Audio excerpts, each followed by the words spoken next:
nobody can get mad about this. I'm just turning it right side up. I'm not rearranging it. There's another one. There. Much better. Somebody stop me. Brap.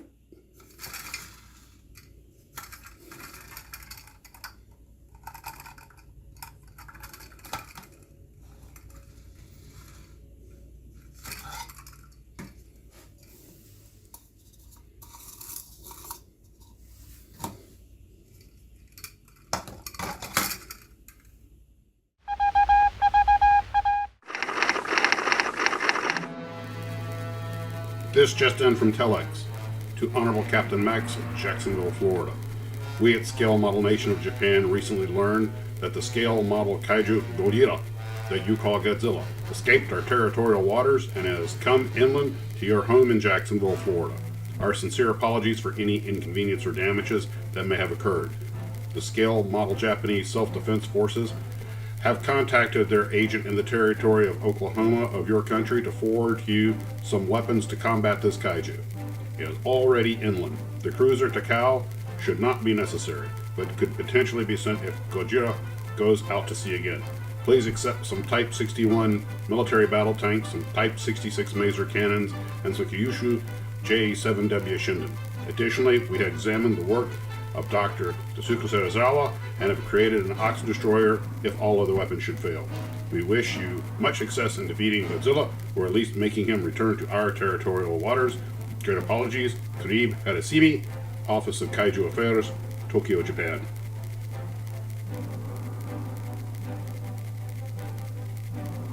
After completing the body of this letter, we have come to understand that you may have found a solution in the form of honey. We are intrigued by this possibility. Are you trying to immobilize him with the honey? Does the honey have some property that counteracts his radioactivity? Please inform us of your results with this. You have our gratitude.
Well, nobody can get mad about this. I'm just turning it right side up. I'm not rearranging it. There's another one.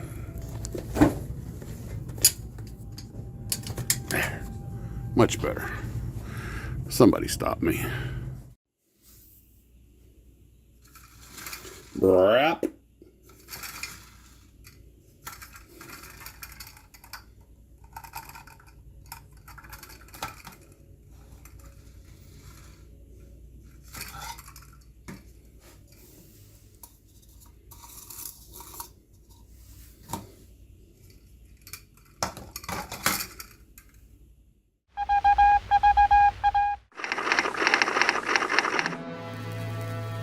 This just in from Telex to Honorable Captain Max of Jacksonville, Florida.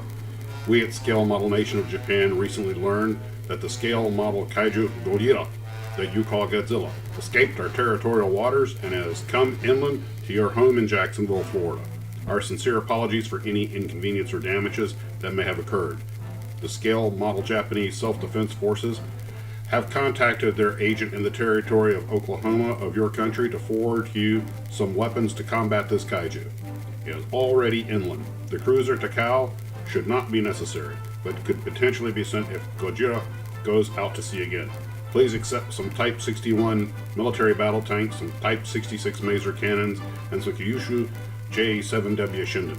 Additionally, we have examined the work of Dr. Tasuku Sarazawa and have created an oxygen destroyer if all other weapons should fail.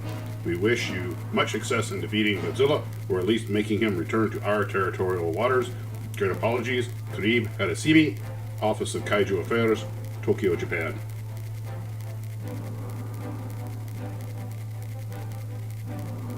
After completing the body of this letter, we have come to understand that you may have found the solution in the form of honey. We are intrigued by this possibility. Are you trying to immobilize him with the honey? Does the honey have some property that counteracts his radioactivity? Please inform us of your results with this. You have our gratitude.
2,000, 3,000, 4,000, 5,000, 6,000, 7,000, 8,000, 9,000, 10,000. I think we're going to do a 20-second 11.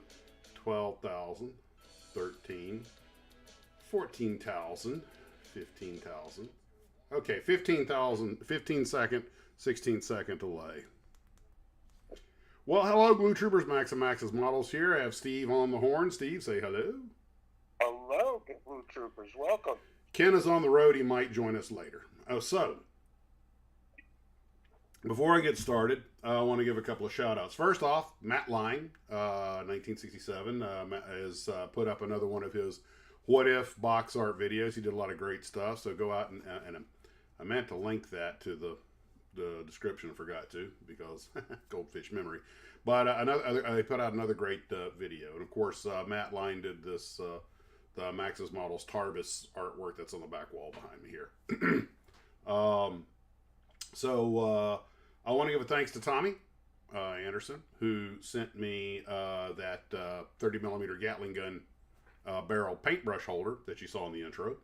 And Caleb, who sent me all the little Mazers and Type 61 tanks and stuff for, Godzilla stuff, including a little miniature, it's hard to get the camera to focus, oxygen destroyer. You see, should have gotten a photo of this, it would have worked better. But it's a little tiny oxygen destroyer. So if my little Godzilla's up here, get out of line. I got the pill for you, boys. You better behave yourselves. I'm just going to set that right up there beside him as a little reminder.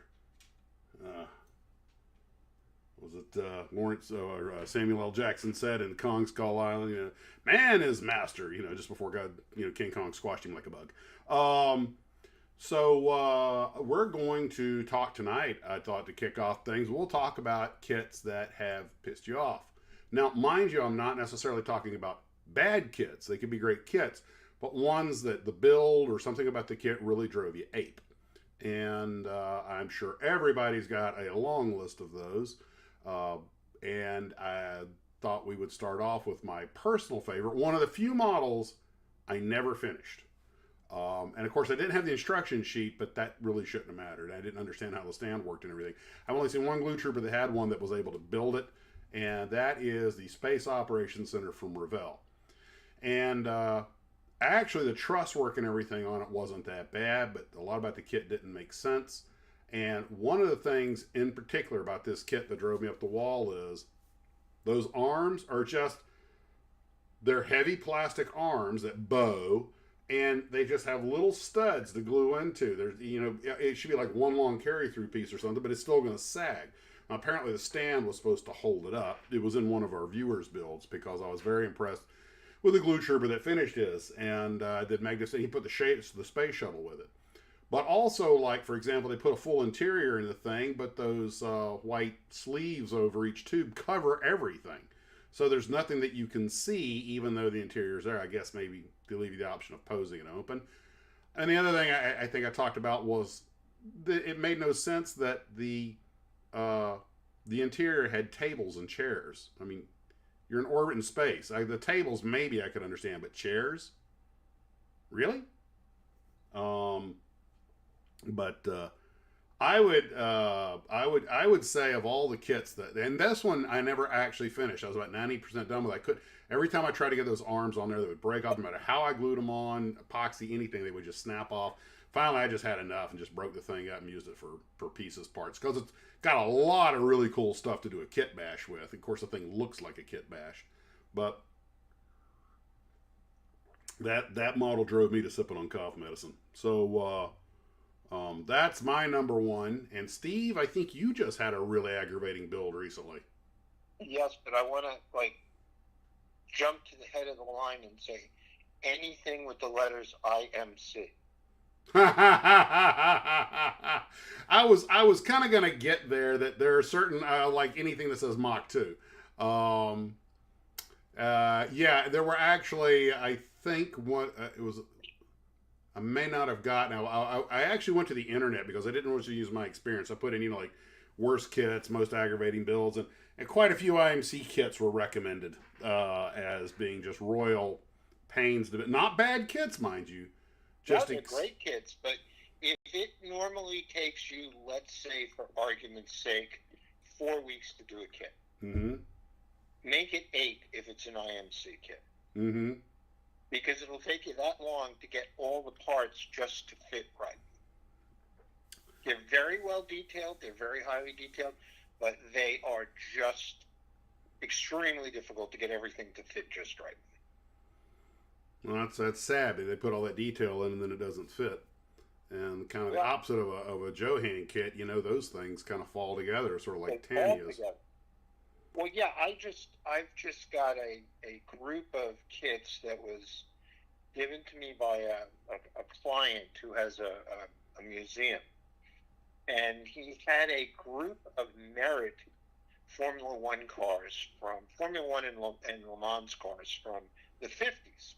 Mm-hmm. And they were built, and they weren't that hard. The worst thing is that anytime anybody's built a kit, you have to undo it and redo it. Mm-hmm. There's a whole bunch of problems there, but they were okay. He gave me this other kit of a Lotus Europa, which I have no idea who made this kit because it has no markings or no stampings that has a name of a company. I had to cut this kit apart with a Dremel to take it apart to be able to redo it. I mean, and it's right now as we speak, it's sitting on the bench, and it's drying because it's been JB welded all back together. And that would count. That would count as a pisser. The Space Operations Center kit was just. I mean, the actual quality of the parts was fine. It was a product of bad design. And I've never seen a NASA drawing of something like that. I don't know if that's something they concocted or found in a magazine somewhere. But it was, and I guess if you can get it up on its stand and everything, but my God, talk about fragile, delicate. Thing just begs to be knocked off the shelf by the cat. And I think ICM stands for I can't manage it. Yeah, I mean, we talk about all of these kits and box art and what makes you drawn to the kit and why you want to build it. One of the biggest challenges that we all have is that every model kit company does their instruction sheets differently. Mm-hmm. So when you look at these instruction sheets, and I know many of you are going to say real modelers don't use instruction sheets. Yeah, that's how I got the parts backwards on that space station right up over my head. Right, right. The first thing I always tell anybody when they're getting started with model kits or they have a model kit, I tell them, read the instructions, look at the pictures. Mm-hmm. Now, the pictures sometimes are misleading. I mean, how many times have you looked at the instruction sheet and had a couple of parts that have to be part of an assembly, and they have a line that shows, where it's supposed to go, and it passes through 5 other lines, and it's like reading spaghetti. And you say to yourself, that's not possible. That just can't happen. Yeah. And you wind up sitting there for, a long period of time till you finally sort of get it and you kind of figure it out on your own. Well, as Mike Machat pointed out, doing instruction sheets is its own form of art.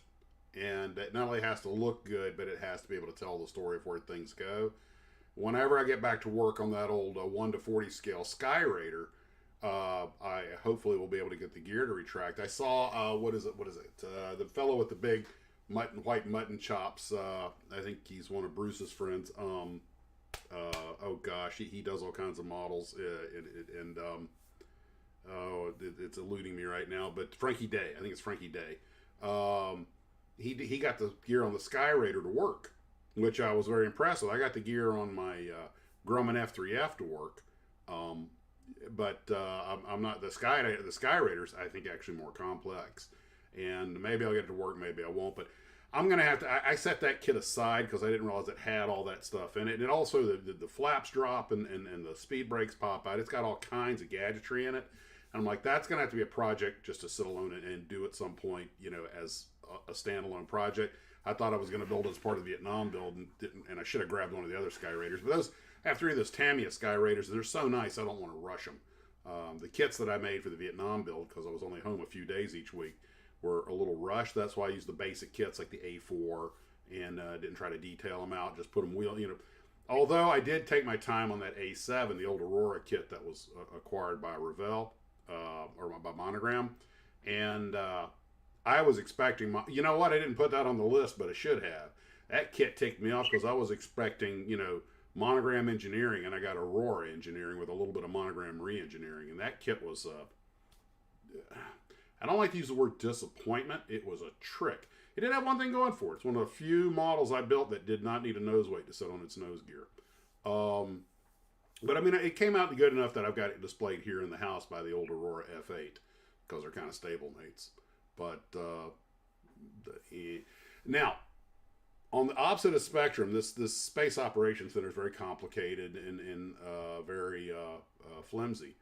On the complete opposite end of the spectrum, I built, somebody gave me this Revell 747-200 and 1:450 scale. And I was very disappointed in that kit. It didn't have that many parts. It wasn't hard to build. It might have done it as a road build. I don't remember. But it was lousy parts fit, poor detail. And I know it's 1:450 scale, but still a 747 1:450 scale is about, yay so big. It was just, I was just not impressed in any way. A lot of butt joints. So I wound up in the old Tarbus. I wound up just sticking it up on the wall with a pin, just drilling a hole in it, putting a little pin on the wall, just putting it on the wall. I didn't want it on the shelf, and just use it as sort of a set dressing because it just looked so poor. And that kit, if you ever get it, it's a very easy kit to build, but you look at it when you're done, like, man, that just doesn't look good. Of course, I don't normally build airliners that small, but it's on par with a 1/72nd scale single engine airplane in size. So I'm like, this should be better than it is. And I don't know if that was originally in a Revell kit or if they got a mold from somebody else, but it was just disappointing, And when I was done with it, I was a little teed off, and that it was just, that's, you put in like, how much putty do you want to put on a model that small? And I kind of got these broken down by groups, so I have a few Revell kits that were when you make as many kits as Revell, you're going to have a few duds. That's going to happen. I was like, you know what? It reminded me. Imagine if Palmer made a 747. Yeah. You know how their cars have the shallow interiors and everything, so you can stamp them out real easy. It was kind of like, yeah, if you could put that next to a Palmer automobile, they'd go together pretty good, I mean, not a bad kit to give like a kid, fairly easy to build and that, but for the quote-unquote serious modeler, it was just a big disappointment. Now, I don't know if you've built this one or not, Steve. I know you love Sherman Revell's Jeep. That was your first kit. But they have this 1:35 scale Sherman tank that they actually originally sold as 1:40 scale. But it's actually, I think, realistically 1:35, 1:36. Now, I've never built this kit. And it's not hard to build. My understanding is it's got a decent... It's an old mold going back, I think, to the 50s. But apparently, it is really ticked off a lot of people who bought it. Because, there were like over a dozen versions of the Sherman tank. Different hulls, different suspension systems, different guns, different turrets, different different engines.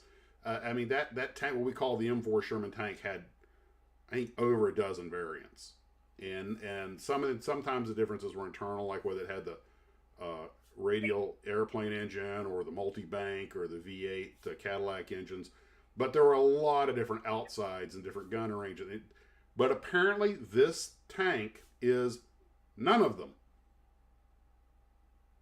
I watched a couple of videos on guys. One in particular, the guy went into every detail of it. And apparently the reason modelers get mad at this is because it's got features from different Shermans that were never together on one hull.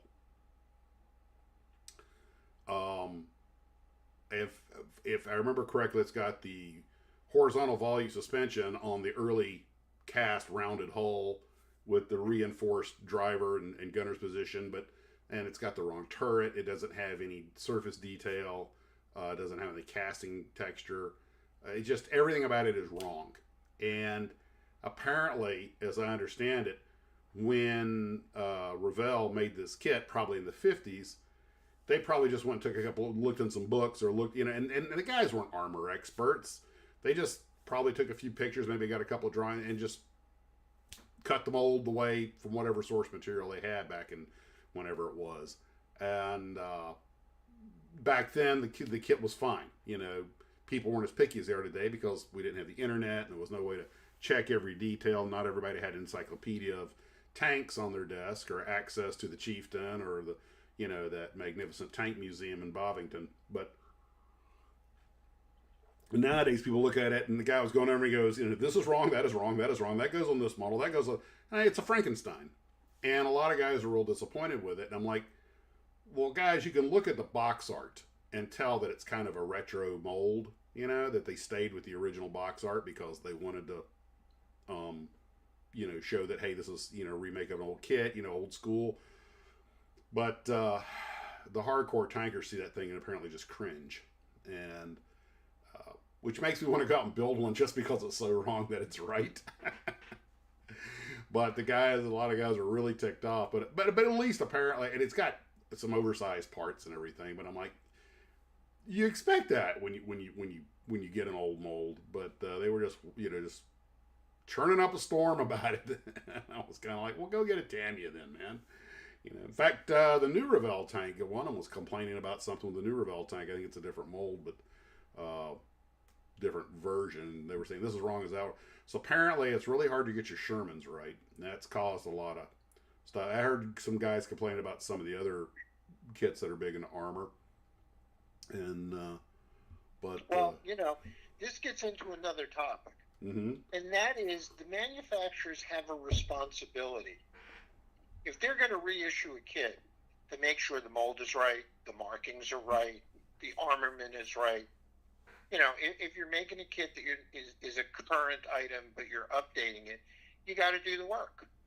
Or, and I agree, or you can put on their nostalgia build. Build our kit as we produced it in 1955, warts and all. Which case you're telling them that this kit is not accurate, that you're building what your granddad built or whatever, and that's fine. But yeah, don't. But you're telling them that. If you're not telling them that, and you just put the kit out there, you're doing the model builder a disservice. Yes. It's not fair to the people who are plunking down their $30 or $40 for this kit. Right. And I completely agree. And then they get home and they're disappointed. And I take one look at this, and I know this is an old mold. That they're repopping the old model. I don't have very high expectations, but you and I have been around a while. And this is sort of our thing. So, but yeah, I absolutely. And what's sad is, but I'm surprised how savvy kids are. That kid that I saw buying that F-15A Eagle at Hurricane Hobbies the other day. He's pulling out the instructor sheet, getting the paint guide, and he's talking about it like he's flown the thing in combat already. I'm like, thanks to things like the internet, some of these kids are pretty savvy. But a lot of model builders aren't. Absolutely agree. Look, if you're a manufacturer and you have a mold bank, the quality of the molds is all in how you store them. Mm-hmm. And how you prepare them to be stored. You make sure they're lubricated and they're greased and they're set in a dry area, But when you open the mold to see if you're going to repop the kit, you clean it, you look at it. Does it need to be polished? Is anything, is there any broken parts in it that need to be welded up? It's your responsibility to make sure that whatever comes out of that mold is the way it should look. And there's a lot of companies that don't do that. Oh, absolutely. And it's probably as bad today as it ever was. Although we have a lot of companies that put out hyper accurate models, you still have a lot of the old stuff in production with all the problems they had back then. And one of our favorite companies is but you're getting old molds with them. That's why they're selling for $20. But then again, that's you and I do. The average person may not, because they just see the name and they go, oh, Well, see, the other problem is now, which wasn't the case way back when those molds were new, this stuff's being made all over the world. Mm-hmm. When Revell made, their kits, they made them in California. Yeah, When they're Monogram made them, they made them Morton in Grove. Illinois. Yep. You know, Johan made them in Detroit. Yep. I mean, MPC made them in Troy, Michigan. Yep. You know, it was a very well controlled. Aurora made them in New York. You know, but you know now molds are made in. You know, they're made in Poland. They're made in Ukraine. They're made in China. You know, so the level of quality is variable. Very much so. You know, and that's unfortunate. But a lot of the kits that get produced wouldn't be produced if they weren't produced in some of those places. That's true. Tamiya, back in 1965, when they got into plastic models, they actually sent one of their corporate executives to the not the Armor Museum at Fort Knox. I think it was, forget where it was, where we had. I think it was actually Aberdeen, and he went out there with cameras and tape measures and back when you used film, and he took reference photos, got all the drawings he could, took all kinds of measurements, and that's how one of the reasons Tamiya has always had a reputation for such good armor. They took it seriously from day one, but they set out to make a quality product, and that was old man Tamiya himself was the reason why. I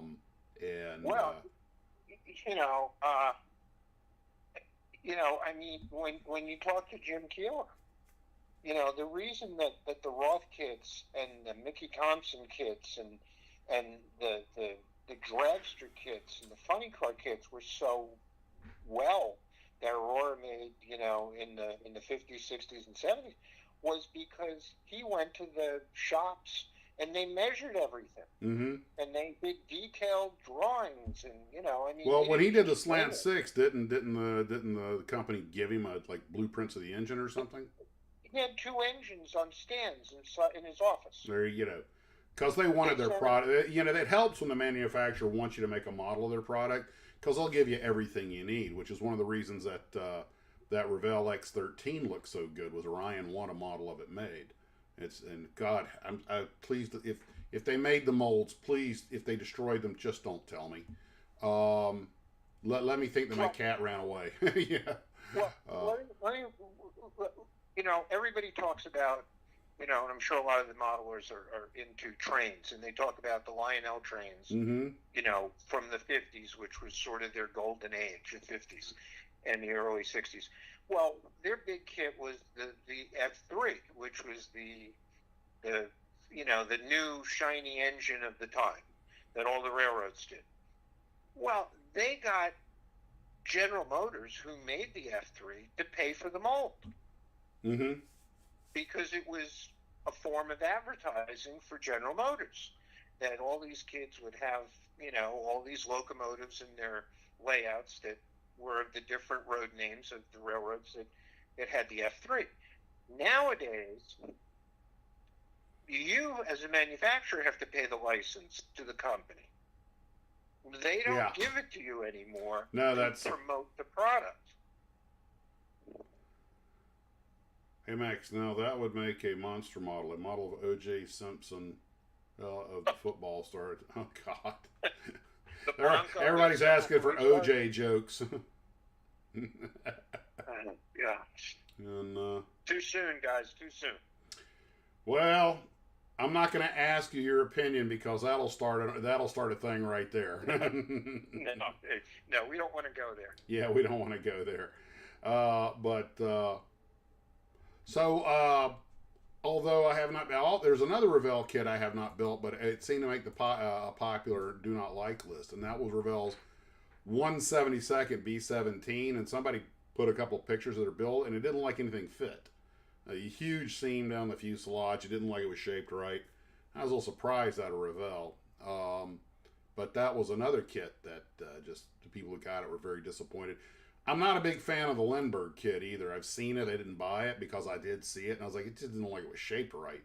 You know, it's funny. The human eye can really discern certain things.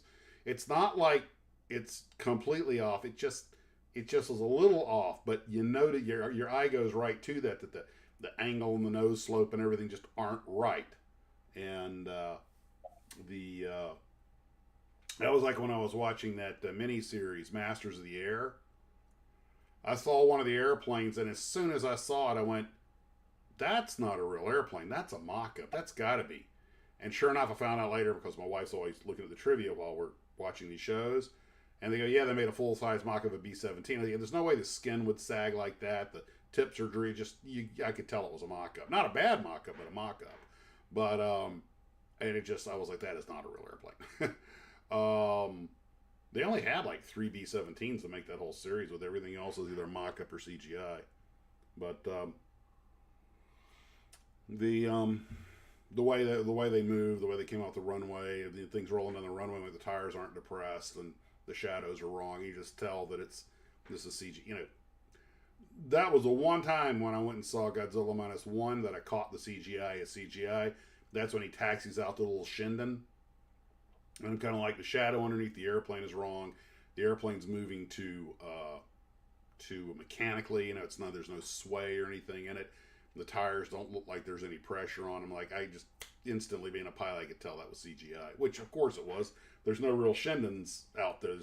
You and I saw the fuselage section of one at the Uvar Hazy, and I think there's one in Japan, which I believe is 100% scale rebuild mock-up. But anyway, but you tell these things, and you get a model like that. And I know it's 1/72nd scale, but a 1/72nd scale B-17 is still a pretty good sized model.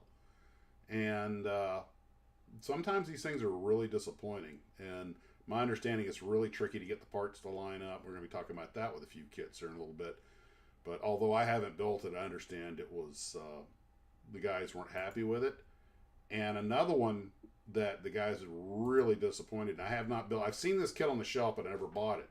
And that's Academy's 1/72nd scale Wildcat. And the guy it just ticked him off left and right. He was complaining, it didn't fit right. Everything about it was wrong. That's really aggravating when you buy a modern kit and it just doesn't fit. And it's one thing when you're getting a repop from something that was made in the 50s or 60s. You kind of give them a pass. They didn't have the technology then they have now. And the molds are probably 40, 50 years old. But this is apparently not that old and should not have had those problems. The guy couldn't badmouth enough. I've only built one 1/72nd scale Academy kit. That's the Stuka. And I have another one that someone gave me on the shelf, the exact same kit. And it actually came out really nice. It was, except for the tiny parts, it was an easy build. I found it to be an excellent kit. So I'm disappointed that their 1/72nd scale Wildcat had so many problems. If anybody's built that kit, let me know.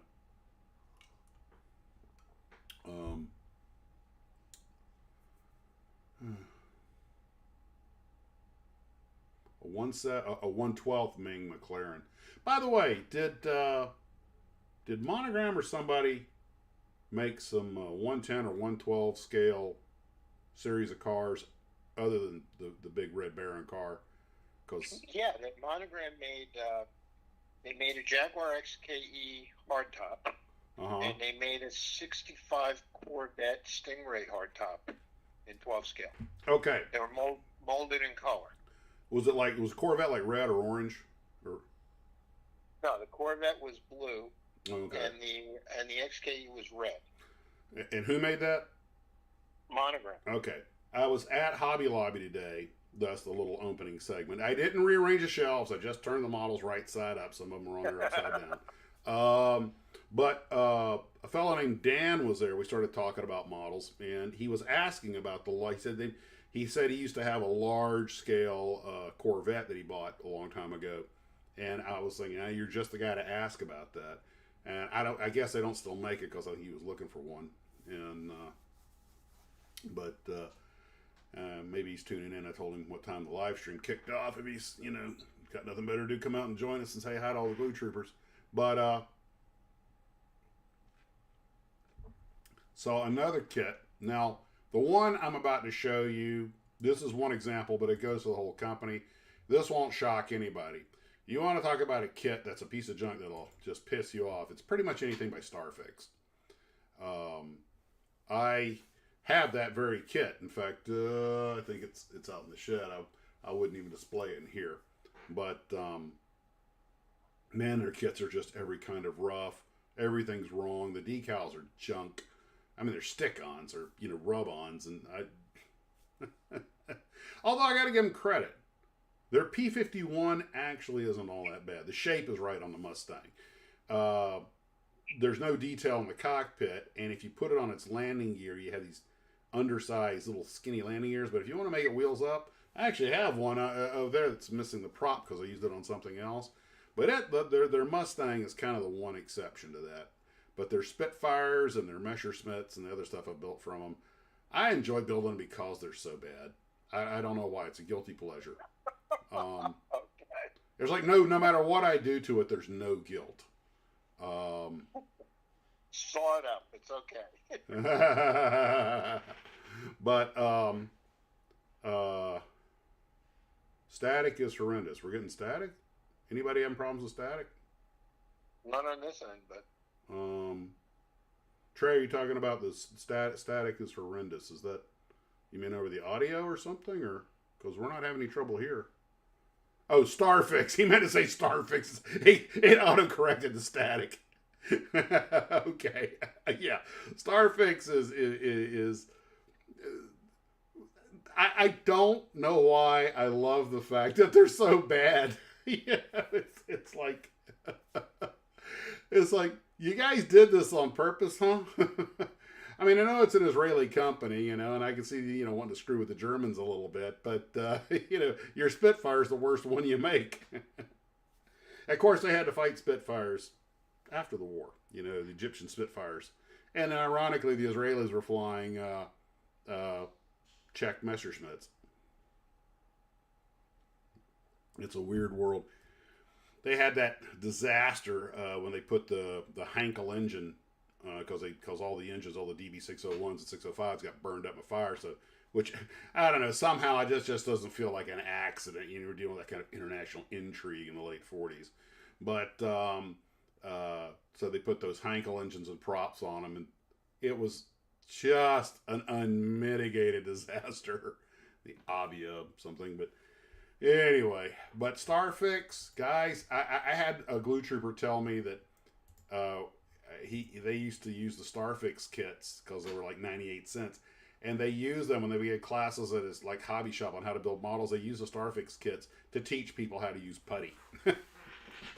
And when you're done, you get it all smoothed out and cleaned up and washed and primed and coated. You paint it. There you see, that's how you use putty. Now throw that model away. Go buy yourself a monogram. But I am going to tell you one kit that, other than Starfix, that kind of ticked me off. And it's one of my favorite cars, and I like the model. But it was the MPC GTO. And I'll tell you about it, what it was that irked me. I put all this work into making the car good, and I love that car. Actually, one of my coworkers, the guy I've known ever since I was at Mesa, actually has one. He still has it.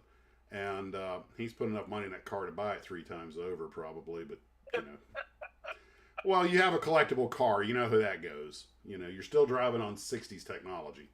But anyway, I go through all this work, and I can't get the freaking body to sit down on the frame properly. And since I'm talking about that, I was going to talk about the next one. I had the exact same problem with the Shelby Mustang. I just could not get. I don't know. Like you said, you probably have to file down the dashboard or the firewall. The cowl. The cowl. But I'm like, man, these are modern times. These are modern kits. I should not be having to do that. I mean, I've been spoiled by Tamiya and all these other companies. But when you're working with a modern kit like that, and you get that far, and it's like, one of the last things you do is put the body on it. And you're like, and I've got a gazillion little parts under the hood that if I start manipulating, you're going to be knocking off fan belts and air cleaners and alternators and everything. And it's just, then you sand. You put it, and it still doesn't fit. You're like, am I missing somewhere? And you're sanding down the shocks and everything. What is you're trying to put like red paint on it, put it down so it come out and mark where it's touching. You're doing all these tricks just to get it set down. And you're like, and you're just cussing up a blue cloud. Take 1/8 of an inch out of the floor. Yeah, because I'm really good at that kind of stuff. So the Dremels are for. But But you've got 90% of the car done, and now you got to start hacking and whacking, and that always goes so well. One of the worst kits I've ever built is the MPC 70 GTO.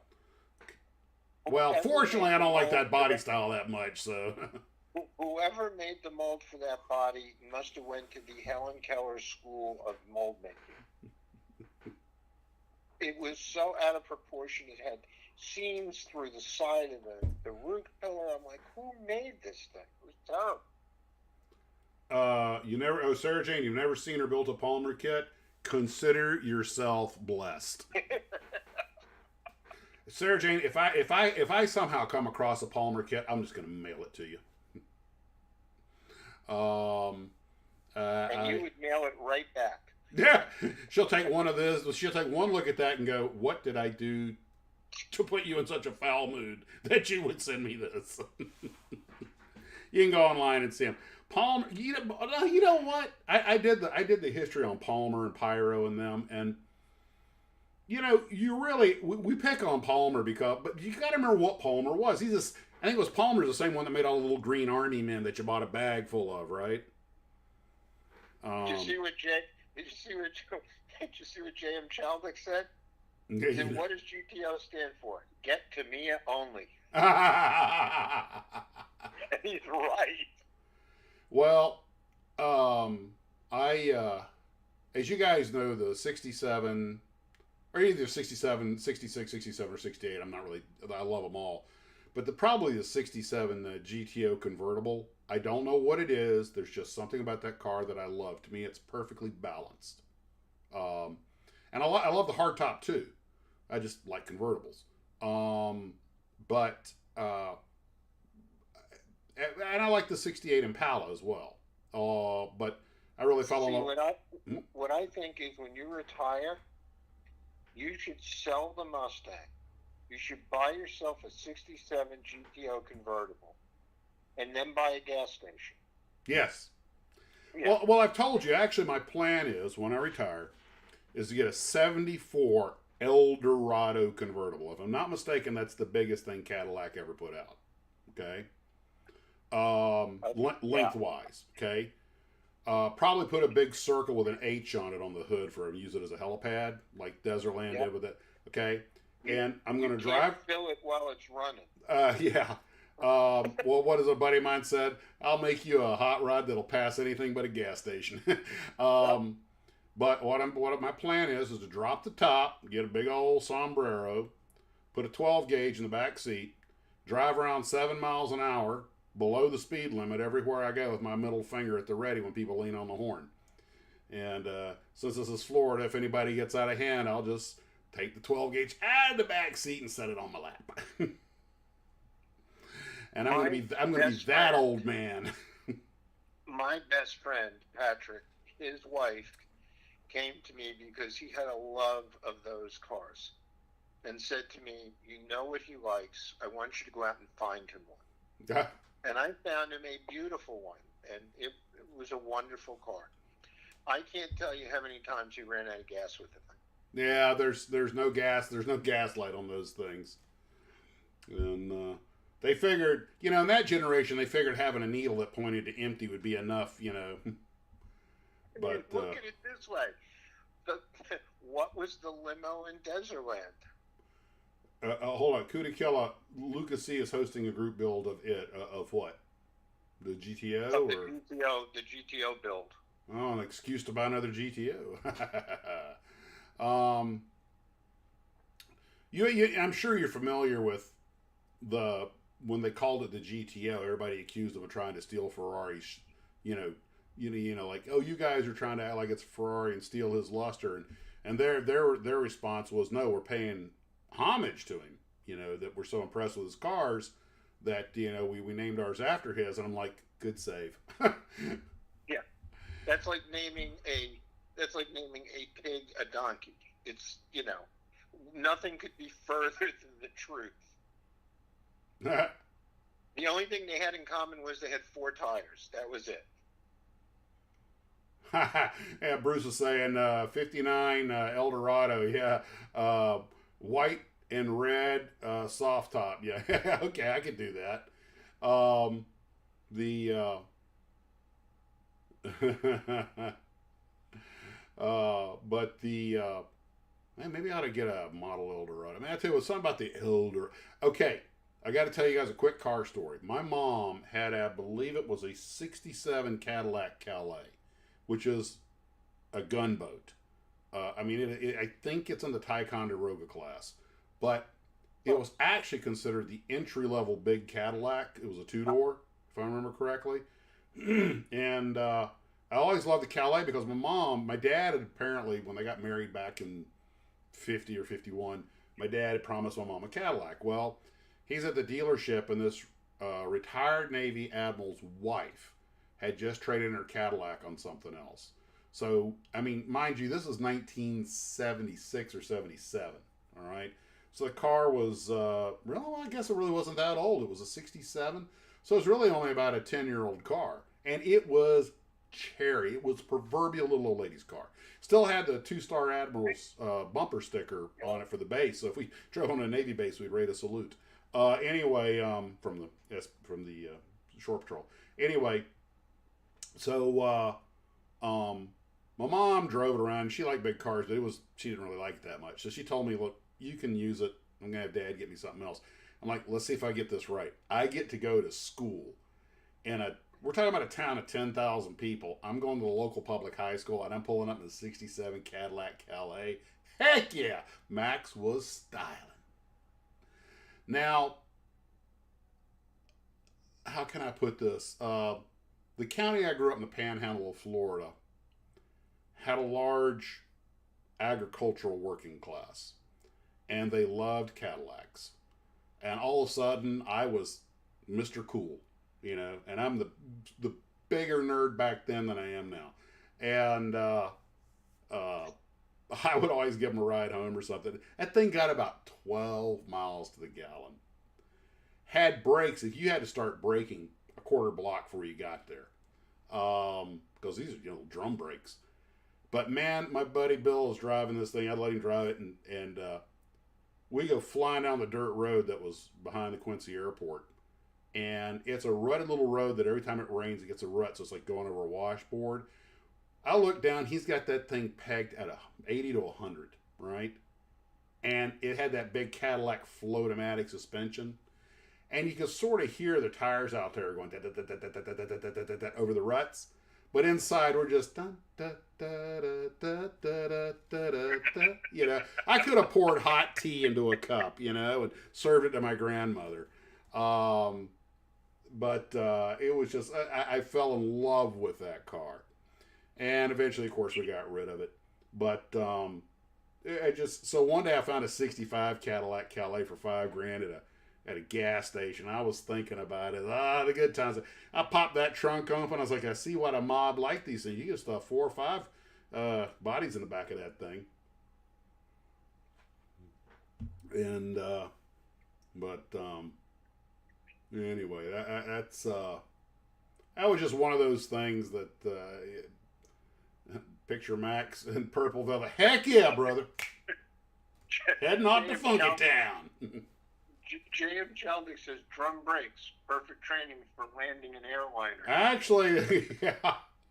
Oh man, I tell you what, it was that Cadillac needed thrust reverse, but I backed it up one time. I just put it in reverse. And I think I didn't have my foot on the gas or anything. And I was backing, and I didn't see that a family friend of ours had parked his little Mazda truck behind us, and I tapped it. And shoot, and pulled off.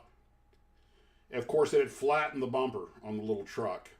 And, I mean, that dent was bigger than my hand. I mean, it really, puckered it. And I looked at the Cadillac, and I kid you not, it had literally knocked the dust off. There wasn't even a scratch on the chrome. Thing was a battleship. Oh, God, I loved it. If I find a model one of those, I am definitely going to buy it. I'm going to paint it a light tan. My mom's a sort of a light, faint beige. And, had the cloth interior. I mean, it had a little old lady car over it. And in Florida, you can ask anybody that lives in Florida, spend any time down here. If there's anything that terrorizes a motorcyclist or someone in a small car, that's seeing a big old Cadillac coming down the road with a Q-tip behind the wheel. Or cotton top or rodeo because little old ladies in gunboats or, I mean, they need a periscope to see where they're going. And they, it's just, and they're going 17 miles an hour. They are not in a rush. I'm like, you'd think they'd be in a rush, because my guess is they don't have a lot of time left. They need to get where they're going. I did not just say that. If anybody says, I'll deny everything. It's a deep fake, Your Honor. It's a deep fake. Now I'm going to show you one of the crappiest kits I have built in a long time, and that is the AMT Ertl Death Star. I would rather use paper mache and make the Death Star out of a volleyball. It's supposed to be a snap-tight kit, which technically it sort of is, but it won't hold together. It's got seams. It's just, first off, nothing's right on it. Nothing's to scale. It's just a crappy kit. It takes, I wound up using tape and putty and everything else to try and seal the gaps in it. I painted it about 4 times, couldn't get the look right because just everything on it's wrong. And that kit just sucks. And it's for a like an 8-part kit. It's surprisingly difficult to get all the parts to snap into place and then stay snapped. Once they're in, they're not very secure. It does come with a stand that's probably the best part of the kit, and it does allow. I will say one thing: the stand allows you to put it on the wall, hang it from a wall, or put it on a desktop. You can do it either way. So they got that part right. But the Death Star itself, and you guys may remember I was in the old Tarbus when I kept painting it and repainting it, and I was like, just couldn't get it right. And if I was going to do that today, what I would probably do is blast the thing in one color and then use a marker. Once it was hardened, clear coated, I'd probably use a lighter shade marker to go through it to do in all the detail. But I hated that kit. Still do.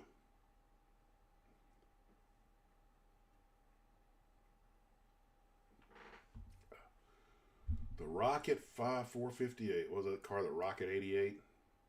Yep.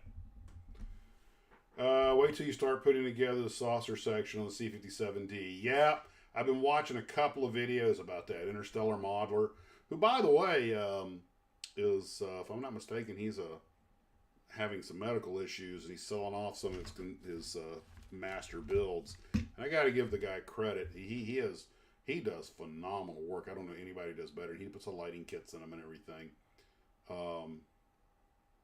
That's no moon, yeah. But just gave me an idea for a T-shirt.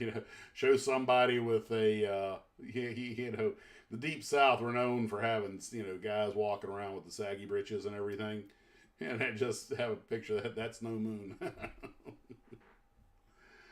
But anyway, there's really not a lot to say about that kit other than it pissed me off in every way a kit can, and it was so much work for no gain. That is a kit that truly pissed me off. And speaking of that, although I love the Disney Mars liner and that one that I'm building right now that I got at Ian's, and anyone who's built it knows what I'm talking about. And I realize this is a 1954, 1955 mold, and God bless Glencoe for still producing it. But I'm telling you right now, just cut all of your alignment pins off because none of them align. And it doesn't fit where the flip. It's been a little bit more of an aggravation than I expected. That being said, I still look forward to finishing the kit. I did not expect it to be this much work. Unlike the space station, which I was happy just to do the rigging, slap it together, and make it look like a 10-year-old built it, because that was kind of the objective of the build. This one I intend to make look nice. So I'm going to spend a lot of time sanding and buffing and getting everything cleaned up. Once I'm done, I don't know if I'll use the Fastway TWA markings or if I'll come up. Part of me is inclined to do something else with it. It'll probably still be white because that's the color you would paint, or silver. And now white. There's a little misunderstanding. A lot of intercontinental ballistic missiles, like the Atlas, were silver because they were made out of very thin metal balloon skin. They didn't really have much of a interior structure. They were held up largely by the pressure, but they were also one-shot deals. Go up, go halfway around the world, pop off the warhead, and that was it. You were done with it, or toss a satellite up. But for a vehicle that's going to be going into space and staying out there with people on board and going back and forth, then it would almost certainly be white because of the heat reflective nature of the white skin. Although, I don't know, the command module to the Apollos were silver, so silver might work. But I would think it would be one of those two colors, either a shiny chrome or a white. Hey, it'd be kind of cool to put it in like the sort of V2 Saturn V black and white markings. Why don't you do something a little different and get the aftermarket decals and make it like the Douglas Moonliner, which was the one after TWA and Disneyland, right, when the sponsorship changed? Yeah, I thought about that, and I could. I might do that, but my only not beef. That's the wrong word. My only thing is that still wouldn't be original because it's something that somebody else made. Say about doing something completely original, but then again, the Douglas did have a nice looking paint job on it. Yeah, it did. It was white and had blue stripes with red letters. I had thought about getting Eastern. That's like the Eastern Airlines. That's like the Hannibal, the German flying saucer. I'm thinking about putting it in Lufthansa markings. Oh, that'd be nice. Get rid of the guns and everything, and make it like an airline, like a space liner. Hey, you know what? That would really go good. That would pose really good. Beside that, if you do Pan Am. You think Pan Am would buy a German flying saucer? One trip would buy anything. No, I mean the Moonliner. Do it as Pan Am. Hey, that's not a bad idea. That could go really good with the Orion. Yeah. From 2001. Make it the future Pan Am Museum. Have the Hannibal, the Orion, and the Mars liner all together, like in a museum in Pan Am markings. That would be pretty. And in the Hannibal, you just make the whole top of the thing one big Pan Am logo. Yeah. And you could put like other airline markings on it that they have code shares with. Like Lufthansa and Japan Airways, affiliated with Lufthansa and Japan Airways on the pond. Oh, that's not a bad idea. Because, don't get me wrong, people who want to make them the way they come in the box, that's great. I do that most of the time. But every once in a while, what is it Sheldon Cooper said? Well, what's life without a little whimsy? But every once in a while, you just want to make it what you want it to be. But I will tell you this much. I got a lot of work ahead of me before I go to either one of them, because that thing is actually a bit of a bear. Haven't had a chance to work on it. I don't know why you had so much trouble with it. I mean, I built a bunch of them. I never had that much problem with it.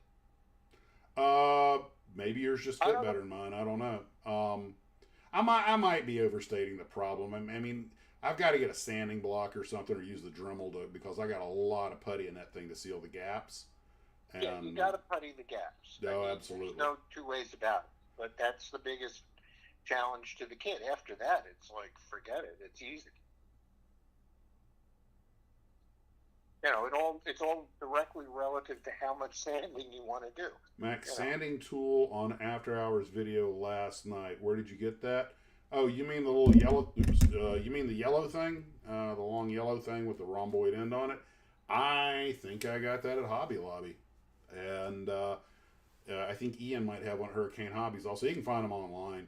It squeezes. You just push it together so you get the band on and off of it, and it snaps into position. Yeah, it's a very handy little sanding tool.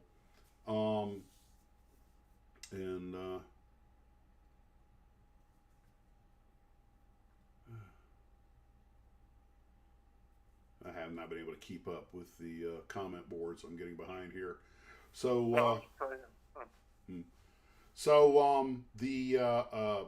but I'm having fun with it, and it's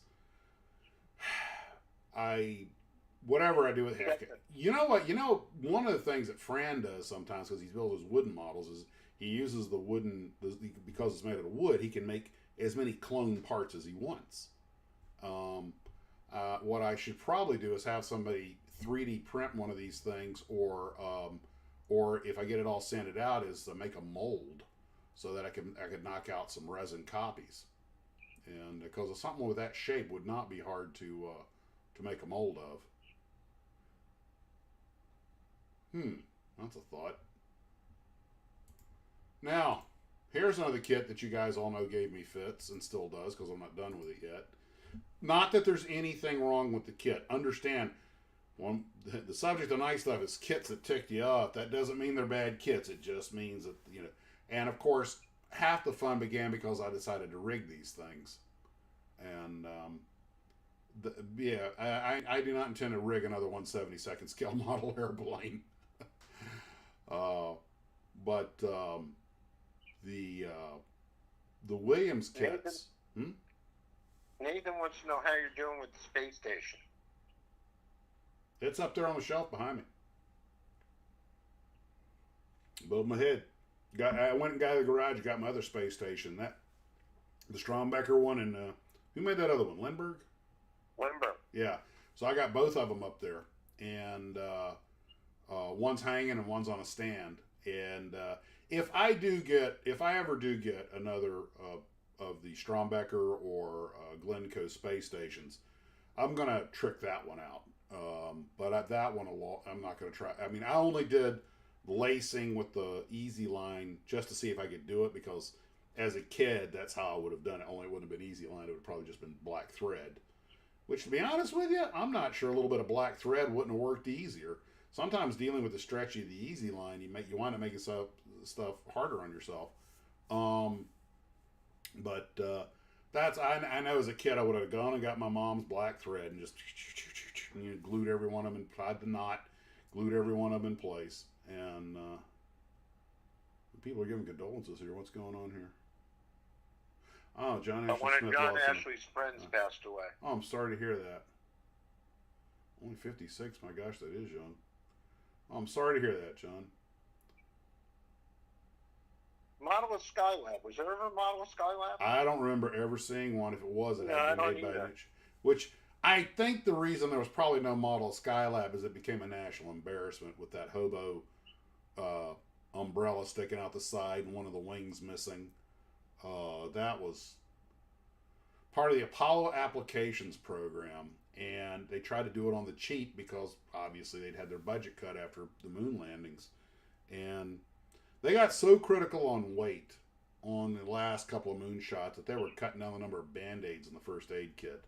It was just they were trying to do, once Neil Armstrong and Buzz Aldrin and Mike Collins made it back safely from the moon, at that point, NASA went from being the national priority down to their funding just started nosediving. And let's let all the air out of the balloon. Well, they had, we'd beaten the Russians to the moon. We'd shown we could do it. There were a lot of other things that needed the money. So NASA's has had to dance for its dinner ever since then.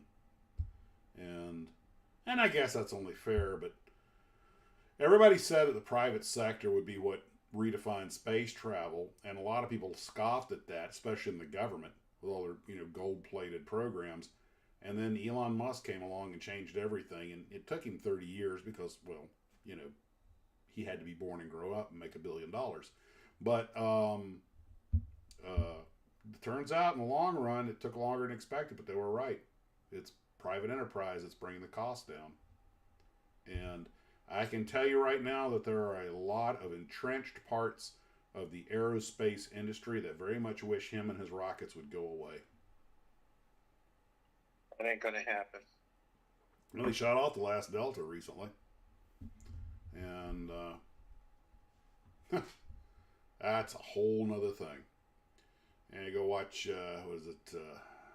Manley, the space guy, and a couple others talk about him a lot. And it's like you watch that, and like the better somebody finally invented the better mousetrap.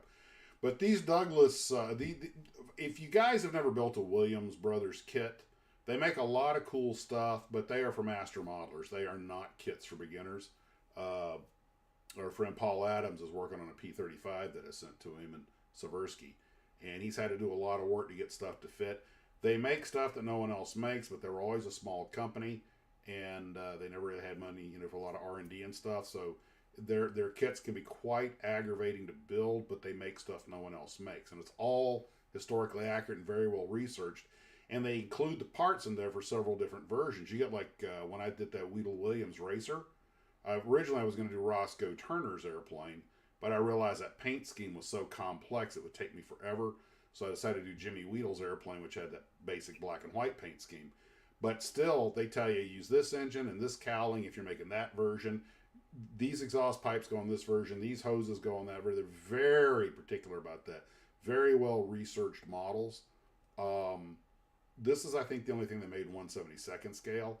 And the models are very well researched. The fuselages and everything went together fine. The wings went on okay. But there is a lot of gap sealing to do, a lot of filing, a lot of cleaning out stuff and getting everything to fit and then sanding it down. But everything is correct. It's just hard to get a really clean build on it. But you can do it. You told me to go to the Crawford Museum when I was in Cleveland, and I did. And they had this huge have a whole stack of Williams kits here. The Schoenfeld Firecracker, another Wheatle Williams, another Seversky, the GB, and a couple others. And the kits that's what the models on display under glass at Crawford are. I could tell that they were the Williams Brothers kits, but they were made by master modelers. I'm sitting there on my face paint, up against the glass, and I can't find any flaws in them. The guys did magnificent work, and having built one, I know how hard that is. So whoever built those models at the Crawford Museum just did a fantastic job. I was genuinely impressed. And when I get a chance, I'm going to finish off the diorama I want to make of the 1924 Douglas World Cruiser flight. But historically significant airplanes. It was the only 4 made. Well, 5. And you get 4. Actually, you get 4 in the kit, but 5 sets of decals because there were 5 airplanes. So kudos to Williams Brothers for that. But my God, they can be aggravating to build. If you don't want to rig them, it makes life a lot simpler. But the floats, if you put the wheels on them, they're actually not that bad. But the floats are a holy terror. There's virtually no hole for mounting them in. You got to fit the parts. You have a lot of struts, and they're all numbered, and they all have flash on them. And you have to be very careful because if you get them mixed up, they look nearly identical, but they're different lengths, and all of a sudden things aren't fitting properly. It's really, to be honest, they're bloody aggravating. If you're putting them on the wheels, it's not a big deal. But if you're putting them on floats, it's a whole nother animal. You might want to actually fabricate some other parts instead of use, because a lot of them are just strips of round styrene for braces and stuff. You may just want to make your own. And if I was going to rig it again, I'd just use brass wire. I would not be using Easy Line or something. It's just maddening. What was I thinking? It was insane. Now here's one that everybody who's done this is going to know exactly what I talk about. And it isn't the model ship. I actually think I still have that cruiser up on the shelf somewhere. As a kid, I always tried to build those Lindbergh line motors that you had to build the motor. You had to wind the armature and everything. You ever build one of those? No. It's a joy. And of course I am kidding. It is a nightmare. I never got one to work as a kid. So I finally said, I wonder if I could actually get one of those things to work now that I have proper tools and some experience. So I bought this kit of the USS Manchester, United States Navy light cruiser, which wasn't commissioned until after the war, although it did see considerable action in the Korean War. But it bristled 12 6-inch guns and some 5-inch mounts. And typical light cruiser. it was the ship went together without any problem. Although typical Lindbergh, it was not like super detailed or anything, but pretty easy build. But the motor was what I wanted to see if I could make work, and I finally got one to work. But it didn't like spin real fluid. It was like pet pet pet pet pet pet pet pet pet pet pet pet pet. You know, it's but it worked. And as far as I'm concerned, okay, I did it. Check that off the bucket list. Threw it away and went on to other things.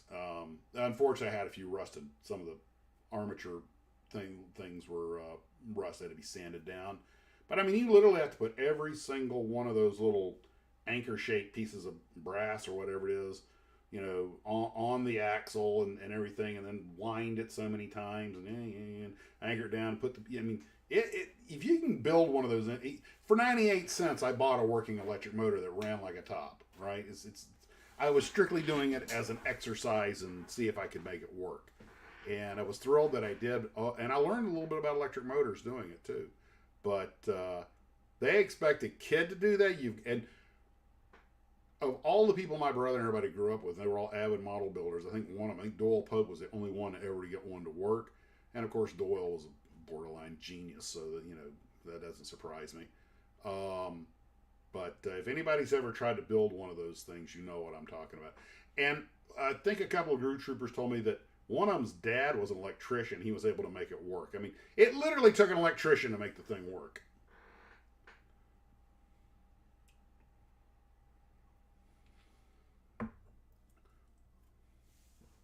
And Nathan said he deliberately made it where stuff would not move. And that's something to be, yeah. There's a certain logic in not having turrets move and everything else. I made plenty of models of propellers didn't turn, but that wasn't by design. That was because when I put them together, my sticky little fingers got some glue in the wrong place. But guys, if you ever built one of these Lindbergh models and got it to work, let me know. I'll be very, very impressed. Now, the next kit that was one of them it wasn't that it was a tough kit, it was a disappointment. I don't know if anybody, and I still have this, by the way. In fact, I painted it in Jerome colors and didn't put a pilot. I put an electronic box in the seat instead of the pilot because when I built this, I was like, there's virtually no detail to this kit. This is the old Hawk kit, but Hawk made the mold in the mid 50s, right? So I'm like, yeah, okay, I understand why there's like no detail or anything. I don't even think the drop tanks are the right shape, but there's no spike on the nose. I mean, it's a very low detail model. Doesn't have that many parts. And when I built it, I was like, yeah, when you got a Hawk kit, you expected that because it was the 1960s. But Testors, I bought it in the 1980s, and Testors is using the exact same mold, the exact same low fidelity parts. And I mean, this is now a kit like this does have a place. It's what I would give to a kid who wants to get into modeling because it's pretty easy to build. But again, I was like, man, you got to be kidding. You look in the intakes, there's nothing behind those intake cones. So you look in the intakes, you're just looking at the empty inside of the model. They didn't even put a wall or anything in there. So yeah, that's the drone color. You see the QFG number on it? That means it's a piloted drone, which is, like I say, the way I painted mine. They, a lot of those things wind up getting. Now, these drones can be flown by a pilot, or they can be flown totally remotely, or both, combination thereof. So they usually leave the seat in them. They have the QF-16 now. They're actually using old F-16s as drones. I mean, you think the F-16, you don't think an old airplane, but you realize it's been around 50 years. You there? Yeah. Okay. But that was a kit that I was, yeah. But I wouldn't say, yeah, I guess I would say it ticked me off when I saw just how low detail it was. Or U2 is the same way. I don't know if I'd use the word bad kit. It's a kid's kit. It's not really for the serious builder. A lot of the Testors kits, the old Hawk stuff, are that way. Now, you want to talk about one that really pissed me off like cussing at the wind. It was that Mach 2 Ryan X-13 Vertijet, which I think is a cool airplane. And it is up on my shelf. I did manage to make it sufficiently presentable. But my God, the amount of work that went in to make that thing. Nothing fit. It's got that weird, almost resin plastic that they use. You're sanding the snot out of everything. Nothing on this model was easy. Everything had to be shaved, scraped, sanded, cleaned. It was every part required cleanup. That thing fought me at every single turn. And I remember working on it. My wife and I are sitting in the bedroom watching TV, and I've got it on a table in front of me while we're watching TV, and I'm sanding on it. I'm like, I need to stay distracted because I'm basically just sanding and buffing, because otherwise I'm going to go bonkers and throw this thing, at the wall. And but now that it's done and up on the shelf, I'm happy with it. But man, if ever there was a kit where you earned it, what's like the crappiest kit you remember building? Crappiest kit I remember building.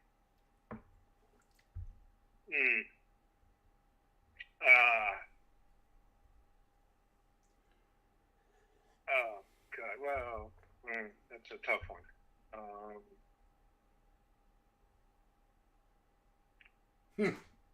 Target-rich environment. It's hard to reach back that far.